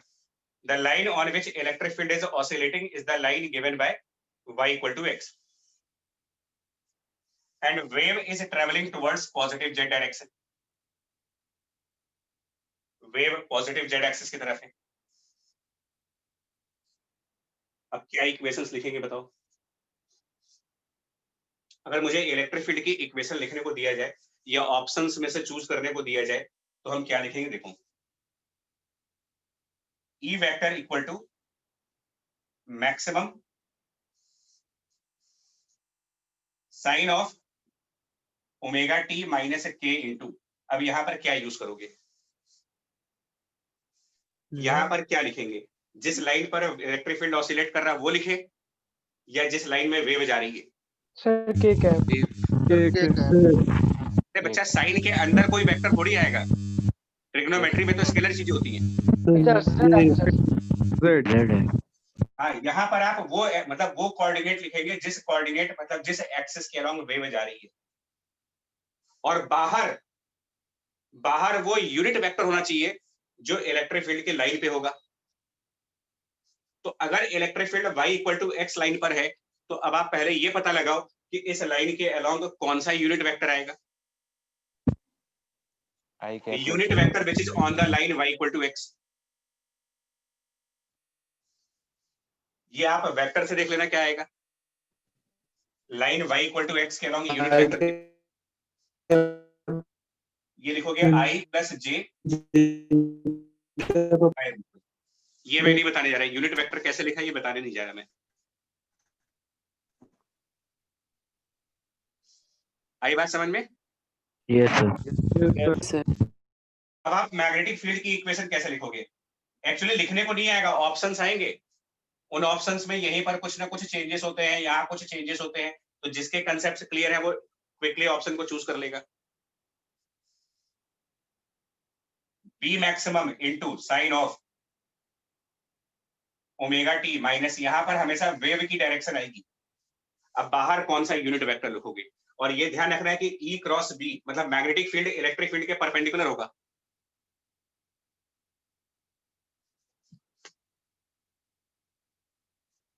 तो अगर इलेक्ट्रिक फील्ड इस लाइन पर है y equal to x plus पर, के वेक्टर बाई 2। हाँ, तो अगर y इक्वल टू x पर आप इलेक्ट्रिक फील्ड को ऑसिलेट करा रहे हो, तो इसी प्लेन में in the same plane E के परपेंडिकुलर साइड पर मैग्नेटिक फील्ड ऑसिलेट करेगा। तो क्या ये कह सकते हैं कि मैग्नेटिक फील्ड की oscillation y equal to minus x line पे हो रही होगी? Yes sir. कह सकते हैं? दोनों Yes, sir. परपेंडिकुलर होने चाहिए। Yes sir.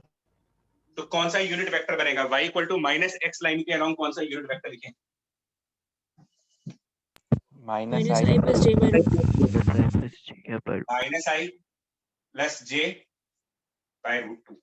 इस तरीके से इक्वेशंस के ऊपर ऑब्जेक्टिव क्वेश्चंस आते हैं, और क्या पता कल को इंटीजर भी आ जाए तो हम नहीं कह सकते, बट अभी तक तो सिंगल करेक्ट ऑब्जेक्टिव आए हैं। उन्होंने क्या किया था, ऑप्शंस बनाए, उन ऑप्शंस में कभी यहाँ पर z लिख दिया, कभी y लिख दिया, और यहाँ पर सब बदलते चले गए, और इन्हीं में वेरिएशंस करके 4-5 ऑप्शंस क्रिएट किए। तो जिसको ये पांचों पॉइंट्स क्लैरिटी के साथ बिल्कुल कंफर्मली क्लियर है, वो आराम से चूज कर लेगा कौन सा ऑप्शन सही है इसमें से।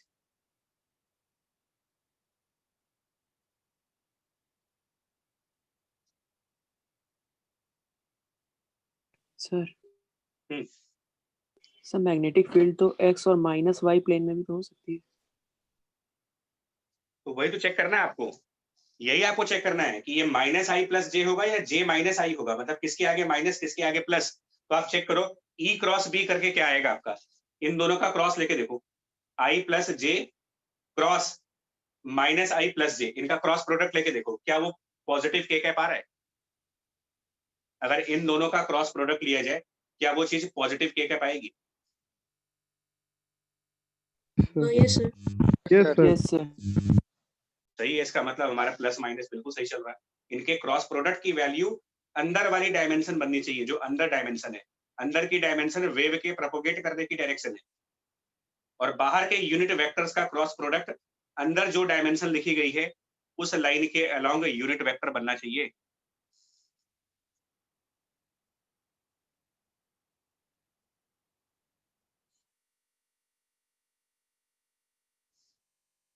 समझ गए? तो आगे बताए बच्चे लोग। Yes sir. ओके जी, अब आते हैं, हम लोगों ने एग्जांपल लिया था वेव का। तो वेव अभी भी हमारा एक्स एक्सिस पर, इलेक्ट्रिक फील्ड हमने मान लिया इधर वाई एक्सिस पर, ठीक है। अभी हम मैग्नेटिक फील्ड को नहीं दिखा रहे, सिर्फ इलेक्ट्रिक फील्ड दिखा रहे। वेव हमारी एक्स एक्सिस पर, इलेक्ट्रिक फील्ड हमारी वाई एक्सिस पे। लेकिन अब जो इलेक्ट्रिक फील्ड है उसका वेरिएशन कुछ इस तरीके से हो रहा है। मैं इसका कैप ओपन कर दे रहा हूं।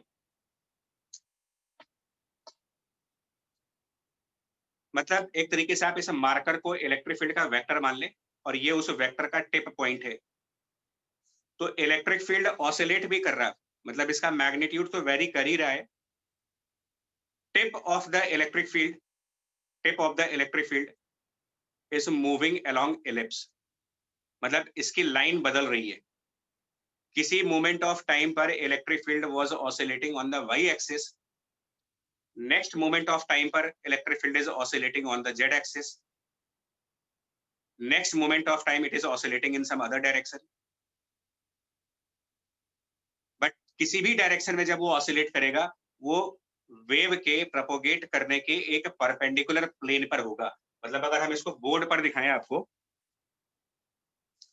तो बोर्ड के परपेंडिकुलरली हमारा वेव प्रोपोगेट कर रहा है, perpendicular to the board wave propagate कर रहा है। किसी मोमेंट ऑफ टाइम पर इलेक्ट्रिक फील्ड इस लाइन पर ऑसिलेट कर रहा था, अगले मोमेंट ऑफ टाइम पर वो इधर ऑसिलेट कर रहा है, नेक्स्ट मोमेंट ऑफ टाइम पर वो इधर ऑसिलेट कर रहा है। मतलब उसके ऑसिलेट करने की जो लाइन है वो भी बदल रही है। लेकिन किसी भी टाइम पर वो वेव के परपेंडिकुलर होगा, बिकॉज वेव इस पूरे बोर्ड के परपेंडिकुलर है। तो इलेक्ट्रिक फील्ड इसी बोर्ड के ऊपर अलग अलग टाइम पर अलग अलग डायरेक्शंस में ऑसिलेट कर रहा है, और इस तरीके से ऑसिलेट कर रहा है कि जो उसके वेक्टर का टिप पॉइंट है वो एक एलिप्स पर ट्रेवल कर रहा है या वो एक सर्कल पर ट्रेवल कर रहा है। ऐसी कंडीशंस में हम कहते हैं कि वेव जो है इलिप्टिकली पोलराइज्ड वेव है अगर tip of electric field is moving on the ellipse and if the tip of electric field is moving on the circle then it is circularly polarized wave. Excuse me sir. Hmm. Sir अगर tip जो है वो continuously move कैसे कर पाएगी sir, क्योंकि उसमें तो उसका मैग्नीट्यूड तो चेंज ही हो रहा है।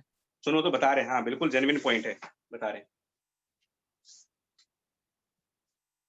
अच्छा ये पॉइंट्स मैं हटा दूं अभी, ये तो आपके माइंड में घुस गया, अभी ये जरूरत है इसकी हटा दीजिए। बता दीजिए सर। क्योंकि ये इतनी देर तक बोर्ड पे रखने का पर्पस ये था कि आपके दिमाग में चला जाए बिल्कुल। ये वही चीज जैसे क्लासरूम में भी यही काम करते थे, जो मेन चीजें होती थी वो हमेशा लिखी रहती थी।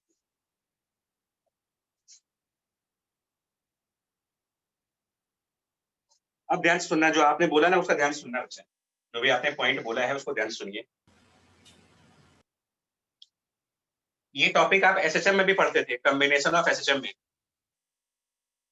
दो परपेंडिकुलर एसएचएम्स का कॉम्बिनेशन। आप एक बार एसएचएम का लेक्चर देखना।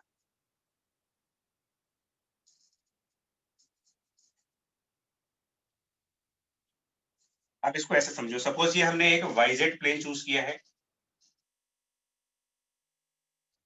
और इसके परपेंडिकुलर साइड पर हम ये कह रहे हैं कि हमारी वेव प्रोपोगेट हो रही है, डायरेक्शन ऑफ वेव इस तरीके से, मतलब कि एक्स एक्सिस के ऊपर।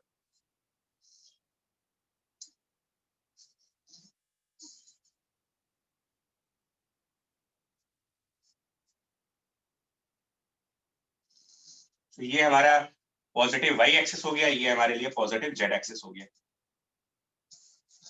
हम ये कह रहे हैं कि जो इलेक्ट्रिक फील्ड है, सुनना अब जो स्टेटमेंट आपने पूछा है ना उसका स्टेटमेंट बता रहा हूं क्या है। इलेक्ट्रिक फील्ड वेक्टर का मैग्नीट्यूड कांस्टेंट है। स्टेटमेंट सुनिएगा, इलेक्ट्रिक फील्ड वेक्टर की मैग्नीट्यूड कांस्टेंट है और वो ई नॉट है। मैग्नीट्यूड ऑफ वेक्टर कांस्टेंट है, लेकिन उस वेक्टर का वाई एक्सिस या फिर जेड एक्सिस से जो एंगल बन रहा वो बदल रहा है। यहाँ पर ये एंगल वेरिएबल है।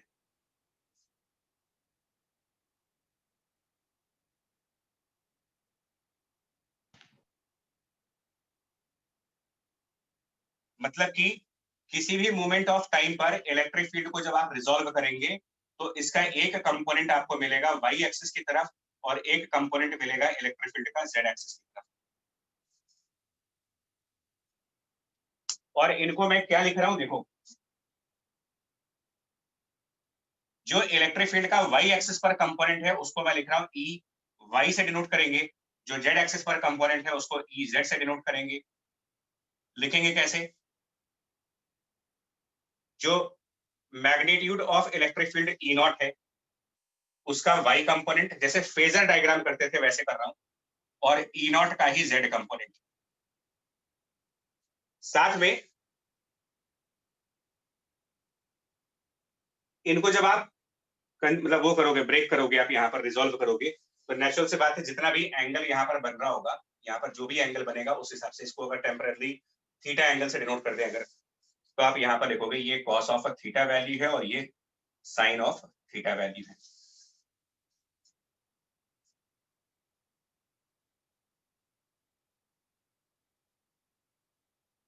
मतलब क्या ये इंडिविजुअल एक्सिस वाले कंपोनेंट, क्या ये भी कांस्टेंट मिलेंगे आपको टाइम टू टाइम? अगर ये थीटा टाइम के साथ चेंज हो रहा हो,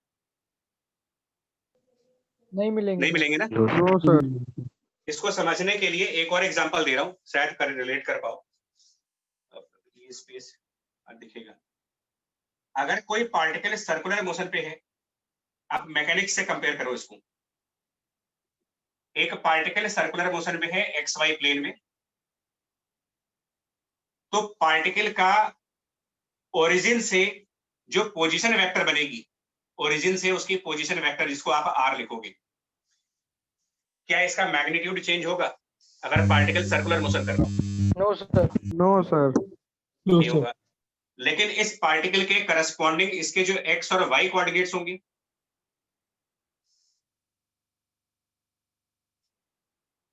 सर वो चेंज होते रहेंगे सर। ठीक।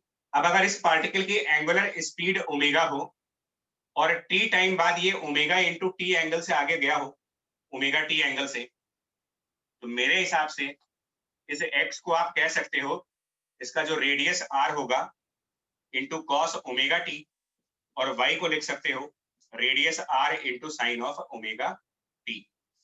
तो क्या एक्स और वाई इंडिविजुअली ऑसिलेटिंग फंक्शंस नहीं आ गए? Yes sir. Sir. Yes, sir. Yes sir. Yes sir. लेकिन ओवरऑल पार्टिकल क्या ऑसिलेट कर रहा है या पार्टिकल सर्कुलर मोशन कर रहा है? Circular motion. Circular. तो पार्टिकल तो सर्कुलर मोशन पे है, लेकिन उस पार्टिकल के करस्पॉन्डिंग जो एक्स और वाई कंपोनेंट्स हैं वो ऑसिलेटिंग फंक्शंस हैं, पीरियोडिक फंक्शंस हैं, एसएचएम वाले फंक्शंस बन रहे हैं और 90 डिग्री के फेज डिफरेंस पर बन रहे हैं। ये बात समझ पाए आप?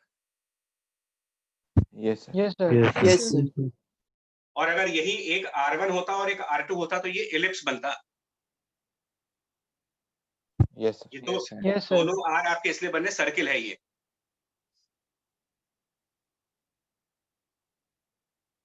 अभी रिलेट कर पा रहे नहीं कर पा रहे बताओ अभी?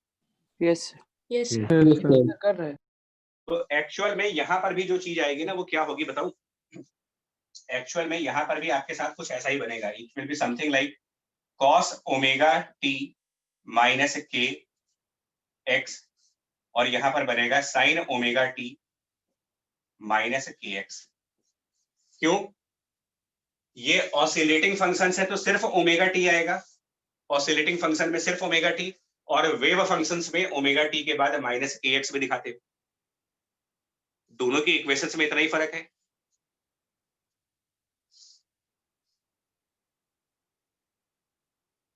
क्लियर है? Yes sir. Yes, sir. और दोनों में Yes, एक्स sir. क्यों यूज किया गया है? दोनों में एक्स क्यों यूज किया गया अभी आपको बताया था, क्योंकि यहाँ पे जो चीज आपको लिखनी है सर वो- direction of propagation of wave. तो वेव तो एक्स एक्सिस पर है, मतलब कि इलेक्ट्रिक फील्ड का डायरेक्शन फिक्स नहीं है। तो हो क्या रहा है, उसका एक वाई कंपोनेंट भी आ रहा है और उसका एक जेड कंपोनेंट भी आ रहा है, और दोनों फंक्शंस ऑफ टाइम है। और इस तरीके के फंक्शंस हैं कि जिस टाइम पर इलेक्ट्रिक फील्ड का वाई कंपोनेंट मैक्सिमम होगा उस टाइम पर जेड कंपोनेंट 0 होगा, और जिस टाइम जेड कंपोनेंट मैक्सिमम होगा उस टाइम वाई कंपोनेंट 0 होगा। मतलब इलेक्ट्रिक फील्ड की डायरेक्शन बदल रही है। सोच के देखिए, यहां तक एक सेकंड आए बच्चे।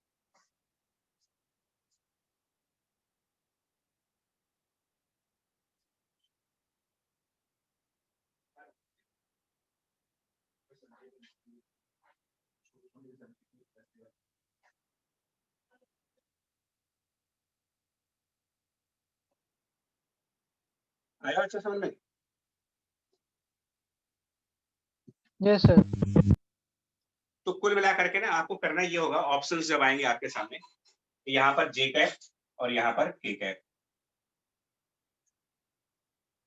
अब मैग्नेटिक फील्ड कैसे दिखाओगे यार? इलेक्ट्रिक फील्ड के वाई कंपोनेंट के साथ कौन सा मैग्नेटिक फील्ड लिंक होगा, और इलेक्ट्रिक फील्ड की जेड कंपोनेंट के साथ कौन सा मैग्नेटिक फील्ड लिंक होगा? Y के साथ Z वाला होगा और Z के साथ Y वाला। नहीं, डायरेक्शन भी ई वाई, क्योंकि आप कह रहे हो कि इलेक्ट्रोमैग्नेटिक वेव एक कपल्ड वेव होती है, मतलब इलेक्ट्रिक फील्ड के साथ मैग्नेटिक फील्ड आएगा, तो ई वाई किसके साथ कपल्ड होगा? बी के कौन से कंपोनेंट के साथ ये कपल होगा? K Z. cap, Z. Positive. Sir के क्या?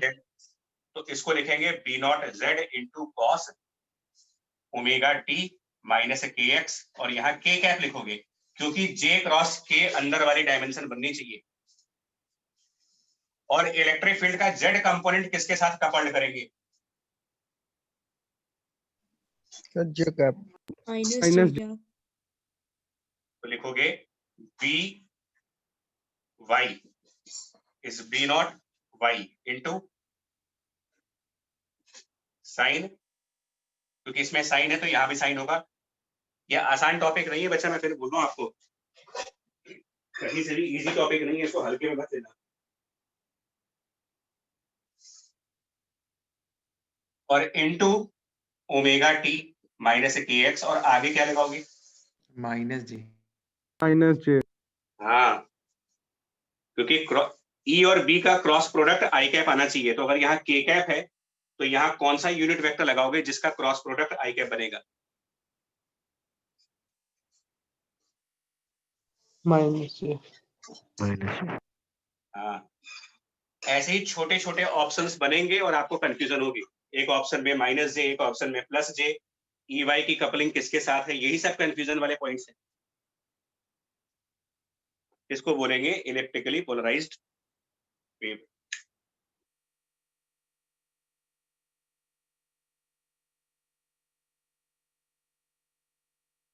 और अगर ये दोनों वैल्यूज बराबर है, ई नॉट वाई और ई नॉट जेड बराबर हो गएगा, ये दोनों टर्म्स बराबर हो जाएगा, सर्कुलर। तो ये सर्कुलरली पोलराइज्ड वेव कहलाएगी।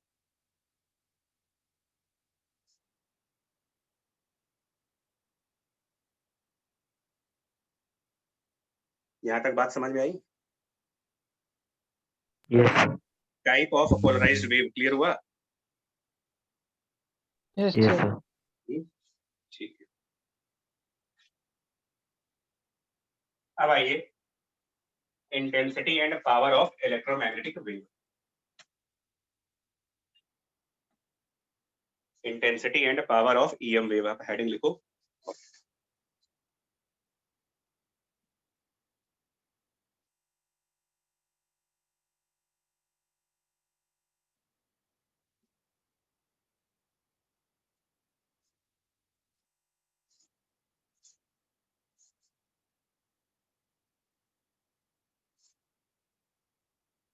देखो, ईएम वेव का मतलब उसमें इलेक्ट्रिक फील्ड भी प्रेजेंट है और मैग्नेटिक फील्ड भी प्रेजेंट है, दोनों प्रेजेंट है।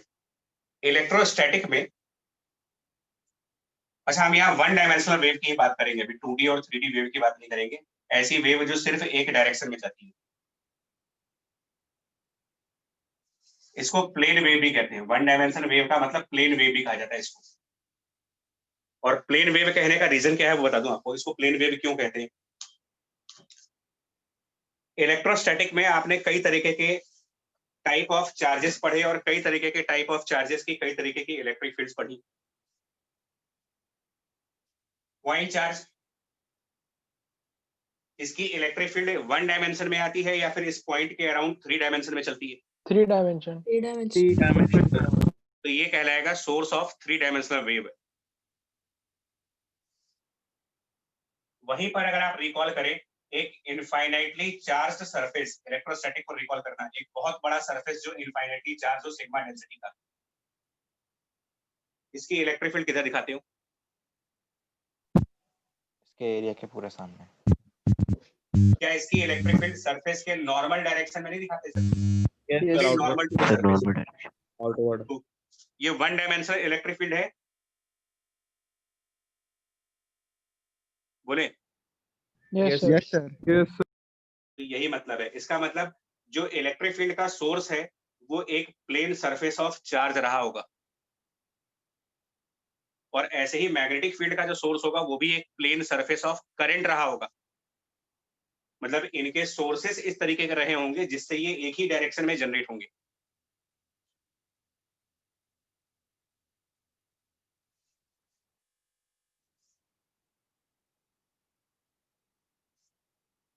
अब तो जब ये वन डायमेंशनल वेव होंगे और सिर्फ एक डायरेक्शन में वेव प्रोपोगेट करेगी, एक ही डायरेक्शन में वेव जा रही है मान लो, और हम ये मानते हैं कि उस वेव का cross sectional area, area of cross section capital S है। ये यहाँ पर ए भी मान लेंगे तो कोई फर्क नहीं पड़ता, बट कैपिटल एस मानते हैं। और हम ये मानते हैं कि ये वेव फ्री स्पेस में जा रही है।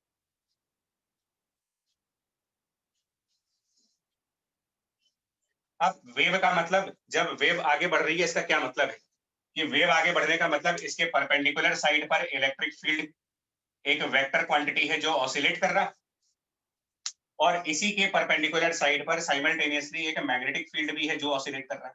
प्रोपोगेशन ऑफ वेव का मतलब उस मीडियम से इलेक्ट्रिक फील्ड और मैग्नेटिक फील्ड वेक्टर्स प्रोपोगेट हो रहे हैं। तो जहां जहां वेव जाएगी वहां वहां इलेक्ट्रिक फील्ड जाएगा, जहां जहां वेव जाएगी वहां वहां मैग्नेटिक फील्ड जाएगा। और किसी भी स्पेस में अगर आप इलेक्ट्रिक फील्ड जनरेट कर रहे हो या किसी भी स्पेस में मैग्नेटिक फील्ड जनरेट कर रहे हो, तो इलेक्ट्रोस्टैटिक और मैग्नेटिज्म दोनों के अंदर आपको एक कंसेप्ट बताया गया था, concept of energy density. Yes, sir. In any space, if there is an electric field, there will be energy of electric field per unit volume। उसकी एक वैल्यू डिफाइन की गई है, half epsilon E square. Free space में, और अगर medium होगा तो यहाँ पर कैपिटल के भी आ जाएगा, डाइलेक्ट्रिक कांस्टेंट। Yes, sir. और मैग्नेटिक फील्ड भी है साथ में, कुछ ऐसा ही फॉर्मूला होता था, half mu not be b square by v naught। So this is the energy density of this electromagnetic wave।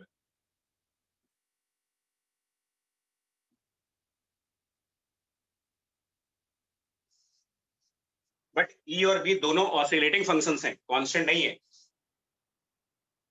E को आप लिखोगे maximum electric field into something like sin omega t minus kx।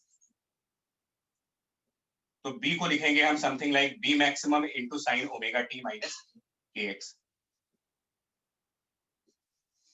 Same phase में होंगे, जैसी equation यहां पर है वैसी इक्वेशन यहां भी आनी चाहिए। तो E स्क्वायर और B स्क्वायर को जब हम सिंप्लीफाई करेंगे, और एक रिजल्ट और है यहाँ पर, एक और रिजल्ट है। अभी हम लोगों ने एक प्रॉपर्टी डिस्कस की थी कि किसी भी मोमेंट ऑफ टाइम पर electric field divided by the magnetic field is speed of light in the free space and also equals to 1 divided by square root of mu naught epsilon naught. मैं आपसे question पूछ रहा हूं, क्या epsilon E square और B square by mu naught बराबर नहीं है? यहां से इन इक्वेशंस का स्क्वायर कर लो जरा, ई स्क्वायर बाय बी स्क्वायर, इसमें सब ये सी हटा देते हैं, ये स्क्वायर रूट चला गया, ये सर इक्वल है। Epsilon into E square is same as b square divided by b naught है। Sir. Yes sir Yes, sir. इसका मतलब किसी भी मोमेंट ऑफ टाइम पर एनर्जी इलेक्ट्रिक और मैग्नेटिक फील्ड में इक्वली डिवाइडेड है। जितनी डेंसिटी की एनर्जी इलेक्ट्रिक फील्ड की है उतनी ही डेंसिटी की एनर्जी मैग्नेटिक फील्ड में भी है। Energy densities are equal. ये भी ऑब्जेक्टिव क्वेश्चन बन सकता है।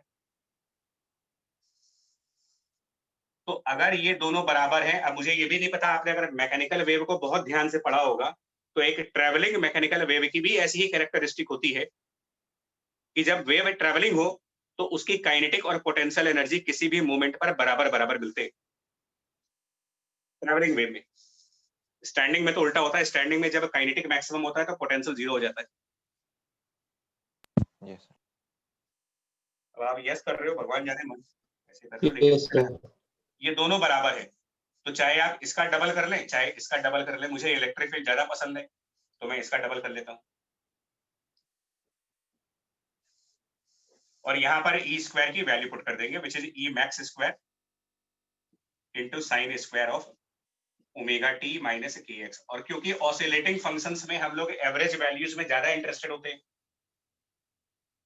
तो अगर हम एनर्जी डेंसिटी की एवरेज वैल्यू निकालने की कोशिश करें, sir half of mu not E square maximum. अगर आप यहाँ एवरेज फाइंड आउट करना चाहेंगे तो आपको इस sine square omega T minus K x की एक एवरेज वैल्यू निकालनी पड़ेगी।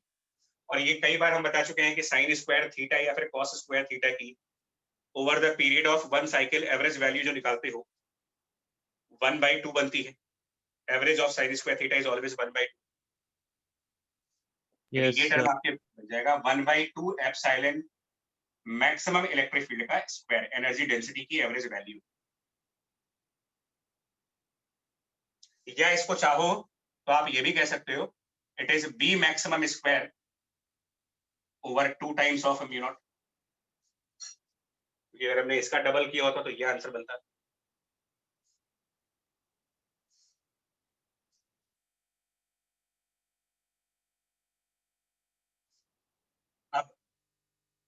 अभी जब लेक्चर स्टार्ट किया था और जब 11th का हम रिवीजन कर रहे थे तो इंटेंसिटी को एनर्जी डेंसिटी से कंपेयर किया था हम लोगों ने बिगिनिंग के लेक्चर में, स्टार्टिंग वाले में। क्या रिलेशन था वहां पर इंटेंसिटी और एनर्जी डेंसिटी के बीच में? Energy density multiplied by velocity. Energy density और इसको स्पीड ऑफ वेव से मल्टीप्लाई कर दें, वेव फ्री स्पेस में चल रही है तो स्मॉल सी से मल्टीप्लाई करिए, ये इलेक्ट्रोमैग्नेटिक वेव थ्योरी के हिसाब से वेव की इंटेंसिटी का फॉर्मूला हो गया, which is energy density multiplied by speed of light in free space. Medium हो जाएगा तो दो चेंजेस होंगे, एक तो यहाँ पर कैपिटल के का टर्म आ जाएगा डाइलेक्ट्रिक कांस्टेंट का, और यहाँ स्पीड मीडियम के करस्पॉन्डिंग बन जाएगी।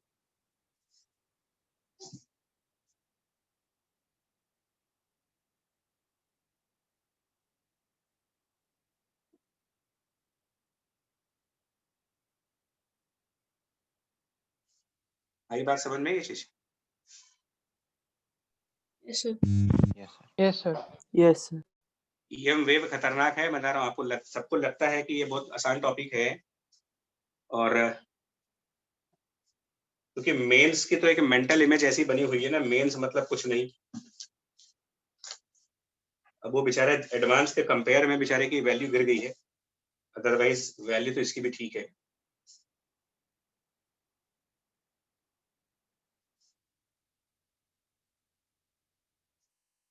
अब एक और बड़ा इंटरेस्टिंग पॉइंट आता है यार।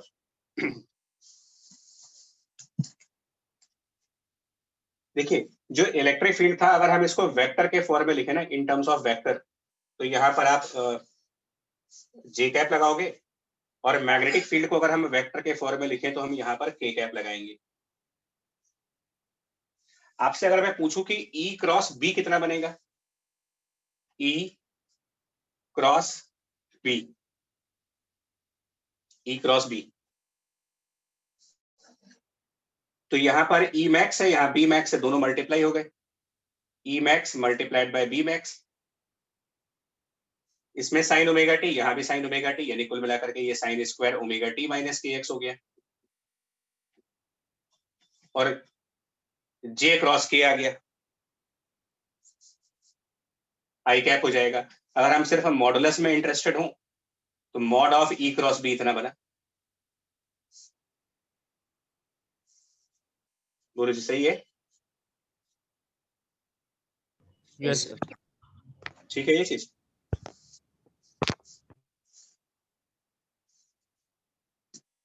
बोल देना, वरना यार बाद में ना वापसी नहीं आएगा। फिर बोलो प्रिंटेड नोट्स भी नहीं है, कुछ नहीं है इसमें आपके पास। ठीक है? Yes sir. Yes sir. अब क्योंकि हम लोग कह रहे हैं कि किसी भी मोमेंट पर E बाई बी जो होगा वो स्पीड ऑफ लाइट होगा, तो किसी भी मोमेंट पर है तो मैक्सिमम के टाइम पर भी होगा, क्योंकि ये सेम फेज में ही तो है। तो जिस समय E मैक्सिमम है उसी टाइम पर B भी मैक्सिमम है, सेम फेज ऑसिलेशंस। तो यहां से अगर मैं B मैक्स को रिप्लेस करना चाहूं तो क्या बन जाएगा इस इक्वेशन से? इसके थ्रू अगर मैं B मैक्स को हटाना चाहूं ई और मैक्स बाय आंसर सी। क्या बनेगा? E max by C. तो ये E max square divided by C बन जाएगा अगर B मैक्स को हटाना चाहें तो। यस बोलिए। Yes sir. Yes sir. Sir. और इसकी एवरेज वैल्यू ले तो E square by E 2 max C. Square by 2c। ठीक है, और वो क्या चीज हुई?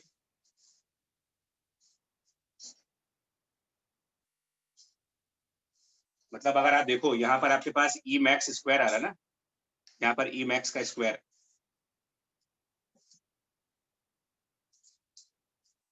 तो ये जो टर्म आ रहा है यार, स्पेस दिखेगा नहीं है, यहाँ दिखेगा या हाथ जा चला रहे हैं? Yes sir. Yes sir. तो हम इंटेंसिटी को ध्यान करना, मैं क्या करने जा रहा हूँ, मैं E मैक्स स्क्वायर को रिप्लेस करने वाला हूँ। E मैक्स स्क्वायर को रिप्लेस करेंगे यहाँ से, पहले तो इसकी एवरेज वैल्यू निकालेंगे, यहाँ 2 लगा देते हैं, एवरेज वैल्यू में हटा देते हैं इसको, और E मैक्स स्क्वायर को रिप्लेस करेंगे, क्या बनेगा भाई?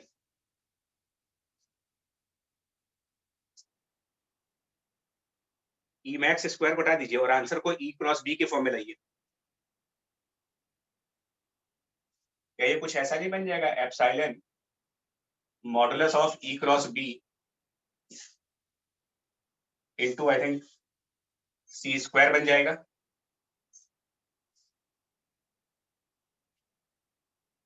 यस सर, यही बनना यस है। सर, यही Yes, बनेगा। Yes sir. यही बना। ये मैंने इसलिए कराया है ना कि ऑब्जेक्टिव में भाई सेम ऑप्शंस को अलग तरीके से प्रेजेंट करने को दे दे, तो अब आपको ये ना लगे यार कि हमने आज तक तो क्रॉस प्रोडक्ट के फॉर्म में कोई देखा ही नहीं है।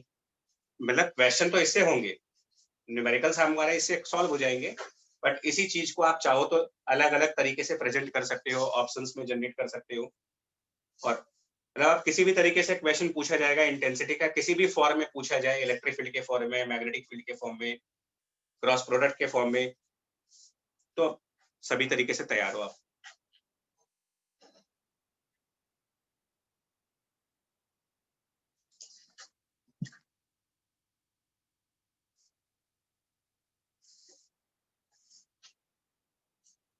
पांच मिनट दे पाओगे तो 2 क्वेश्चंस इससे रिलेटेड करा दें तो टॉपिक पूरा हो जाएगा, यस सर।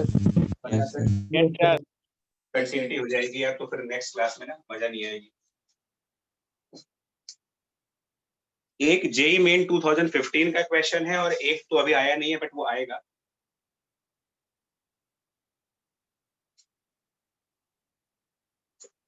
एक उन्होंने क्वेश्चन दिया था जेई मेन 2015 में कि यहाँ पर कोई एक उन्होंने पॉइंट चार्ज रखा था, पॉइंट चार्ज कैपिटल क्यू, और इसके आसपास कोई एक डाइलेक्ट्रिक मीडियम था, आसपास कोई डायरेक्ट, एग्जैक्टली क्वेश्चन याद नहीं है, आप मेंस का 2015 के पेपर को देख लेना, ऑफलाइन पेपर जो था उसमें था ये। इसके नियर अबाउट कोई मीडियम है और इन्होंने कहा था ये एक ऑसिलेटिंग पॉइंट चार्ज है, ऑसिलेटिंग पॉइंट चार्ज जिससे इलेक्ट्रिक फील्ड जनरेट होगी, वेव जनरेट होगी। इससे डिस्टेंस आर पे जाकर के at distance R magnetic field की क्या स्ट्रेंथ होगी, ये पूछा था इन्होंने, स्ट्रेंथ ऑफ मैग्नेटिक फील्ड।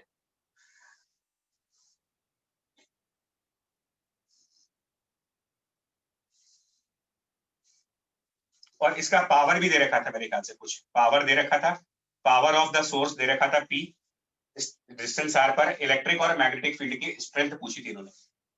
मतलब ये एक सोर्स ऑफ इलेक्ट्रोमैग्नेटिक वेव है, a source of EM wave as a point charge use किया था उन्होंने with a given power P। R distance पर वो पूछना चाहते थे कि इलेक्ट्रिक फील्ड की मैक्सिमम वैल्यू क्या बनेगी और मैग्नेटिक फील्ड की मैक्सिमम वैल्यू क्या बनेगी।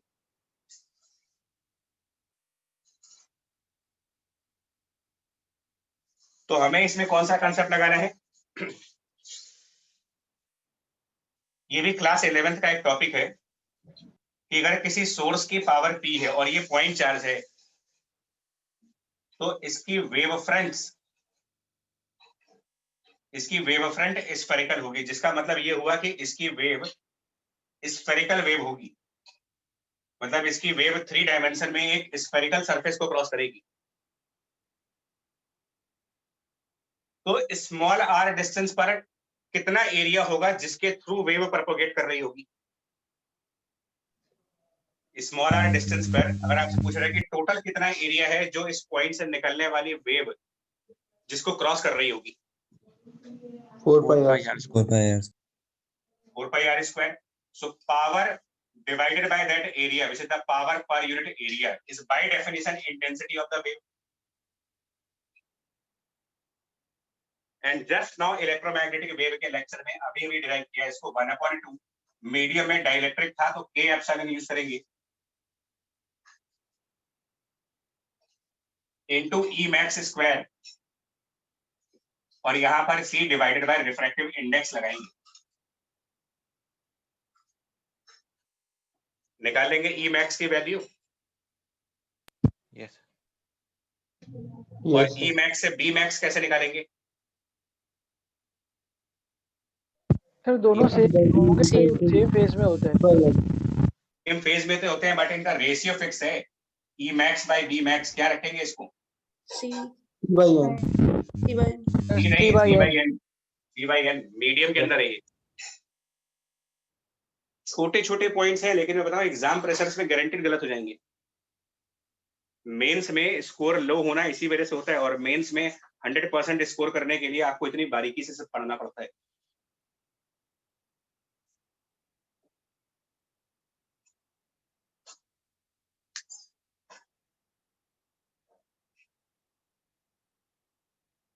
हटा दें, आगे बढ़े, जल्दी से बताएं, लिख लिया हो तो। Yes, sir. Yes sir.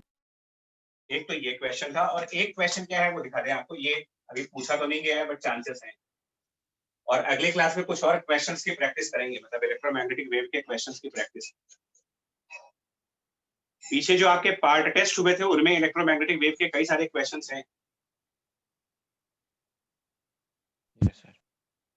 जिस पार्ट टेस्ट में ईएम वेव होगा ना, उसका पेपर उठाना, उसमें बहुत क्वेश्चंस हैं इसके। ये हमने एक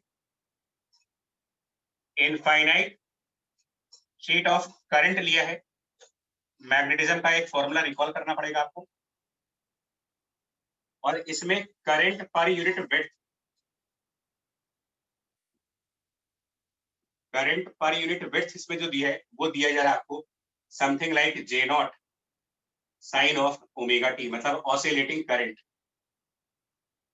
ऑसिलेटिंग करंट एक इनफाइनाइट सरफेस में फ्लो कर रही है with expression J naught sine omega T. इस प्लेन से x डिस्टेंस पर magnitude of the maximum electric field कितना होगा, एंड इंटेंसिटी ऑफ वेव या इक्वेशन ऑफ वेव क्या होगी। ये सब क्वेश्चंस हैं आपके। इक्वेशन ऑफ वेव लिखो, इलेक्ट्रोमैग्नेटिक वेव, ये भी सोर्स ऑफ ईएम वेव है। Infinite sheet of current as source of EM wave.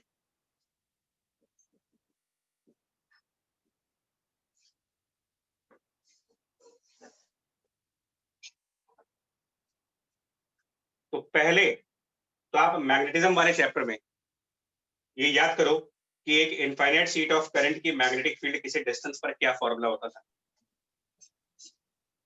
So you not K by 2. Mu naught, sir mu not by के two. बाई याद आ रहा है कुछ? Magnetic field वाले चैप्टर में है ये। नॉट बाई 2 के। हाँ, तो सबसे पहले तो आप मैग्नेटिक फील्ड का फॉर्मूला लिखेंगे, तो वो आएगा म्यू नॉट बाई 2 और करंट पर यूनिट विड्थ, यानी ये चीज।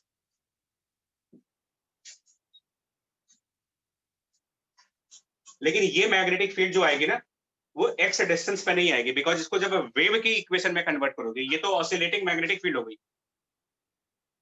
ये ऑसिलेटिंग मैग्नेटिक फील्ड, इसको वेव की इक्वेशन में कन्वर्ट करने के लिए लेक्चर का स्टार्टिंग पॉइंट इसीलिए मैंने कहा था कि यार एक इक्वेशन ऑफ ऑसिलेशन को इक्वेशन ऑफ वेव में कैसे कन्वर्ट करते हैं।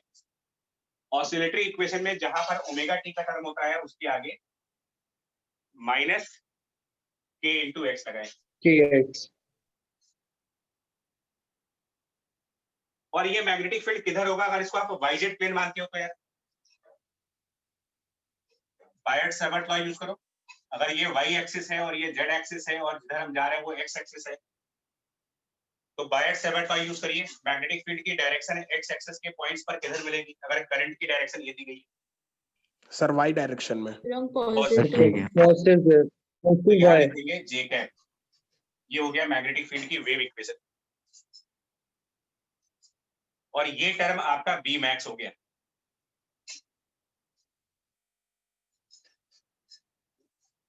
अब इलेक्ट्रिक फील्ड की इक्वेशन, तो उसका ई मैक्स निकालने के लिए अगेन वो कंसेप्ट लगाओ, E max upon B max equal to the speed of light.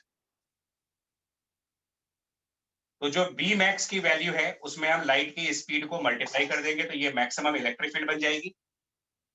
और क्योंकि ये सेम फंक्शंस के थ्रू दिए जाते हैं, तो यहां पर भी omega T minus K x होगा, बट जे कैप नहीं आएगा। ई क्रॉस बी आई कैप आना चाहिए। E cross B must be positive I cap because wave x axis So पे जा रही है। minus K. यार पहले इस K को हटाइए, ये K बड़ा कंफ्यूज करता है यार। इसको 2 पाई बाय लैम्डा रखो। इसकी वजह से जो हमारा यूनिट वेक्टर वाला K है वो बेचारा सामने नहीं आ पा रहा, अब बताओ कौन सा आएगा? माइनस के minus k cap. Minus K cap. Confirm कर लो, minus K cross J, is it I cap? Minus K cross J, is it I cap? Yes ठीक है, यस सर ठीक।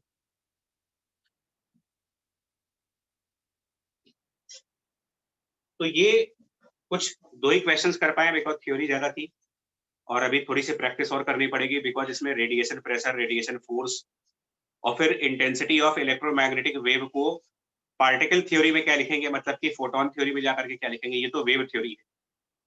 अगर ईएम वेव को आप फोटोन वाले प्रिंसिपल पे लगाते हो तो इसकी इंटेंसिटी का क्या फॉर्मूला बनेगा, नंबर ऑफ फोटोन के साथ ये किस तरीके से रिलेटेड होते हैं, रेडिएशन प्रेशर एंड फोर्स कैसे निकालते हैं, मतलब इलेक्ट्रोमैग्नेटिक वेव किसी सरफेस पर गिरेगी तो कितना फोर्स और प्रेशर एक्सर्ट करेगी। हालांकि ये मॉडर्न फिजिक्स के जो लेक्चर्स हुए थे उनमें भी बताया गया था आपको कि इलेक्ट्रोमैग्नेटिक वेव किसी सरफेस पर स्ट्राइक करके कितना फोर्स लगाती है। और जिन लोगों ने अभी रिसेंट मॉडर्न फिजिक्स वाली क्लासेस की होंगी वो उनको पता भी है कि इंटेंसिटी को हमने नंबर ऑफ फोटोन के साथ भी लिंक किया हुआ है, भी क्लासेस की होगी, पहले भी किया था बट इस बार भी किया है जो अभी रिसेंट क्लासेस हुई थी।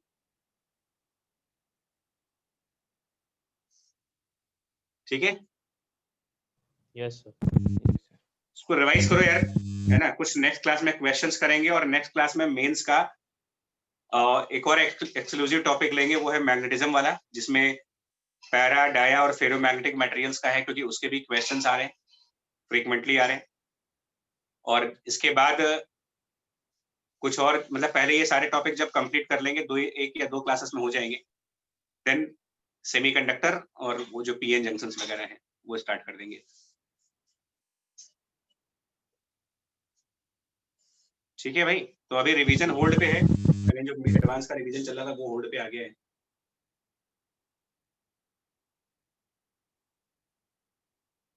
रखिए भाई, ठीक है, आप समझ गए, इसको रिवाइज कर लेना नेक्स्ट क्लास से पहले यार। Yes sir. ठीक है सर, थैंक यू सर। धन्यवाद जी, thank you. Thank you sir bye. Good night, sir. Good night, शुभ रात्रि, शुभ रात्रि जी भाई।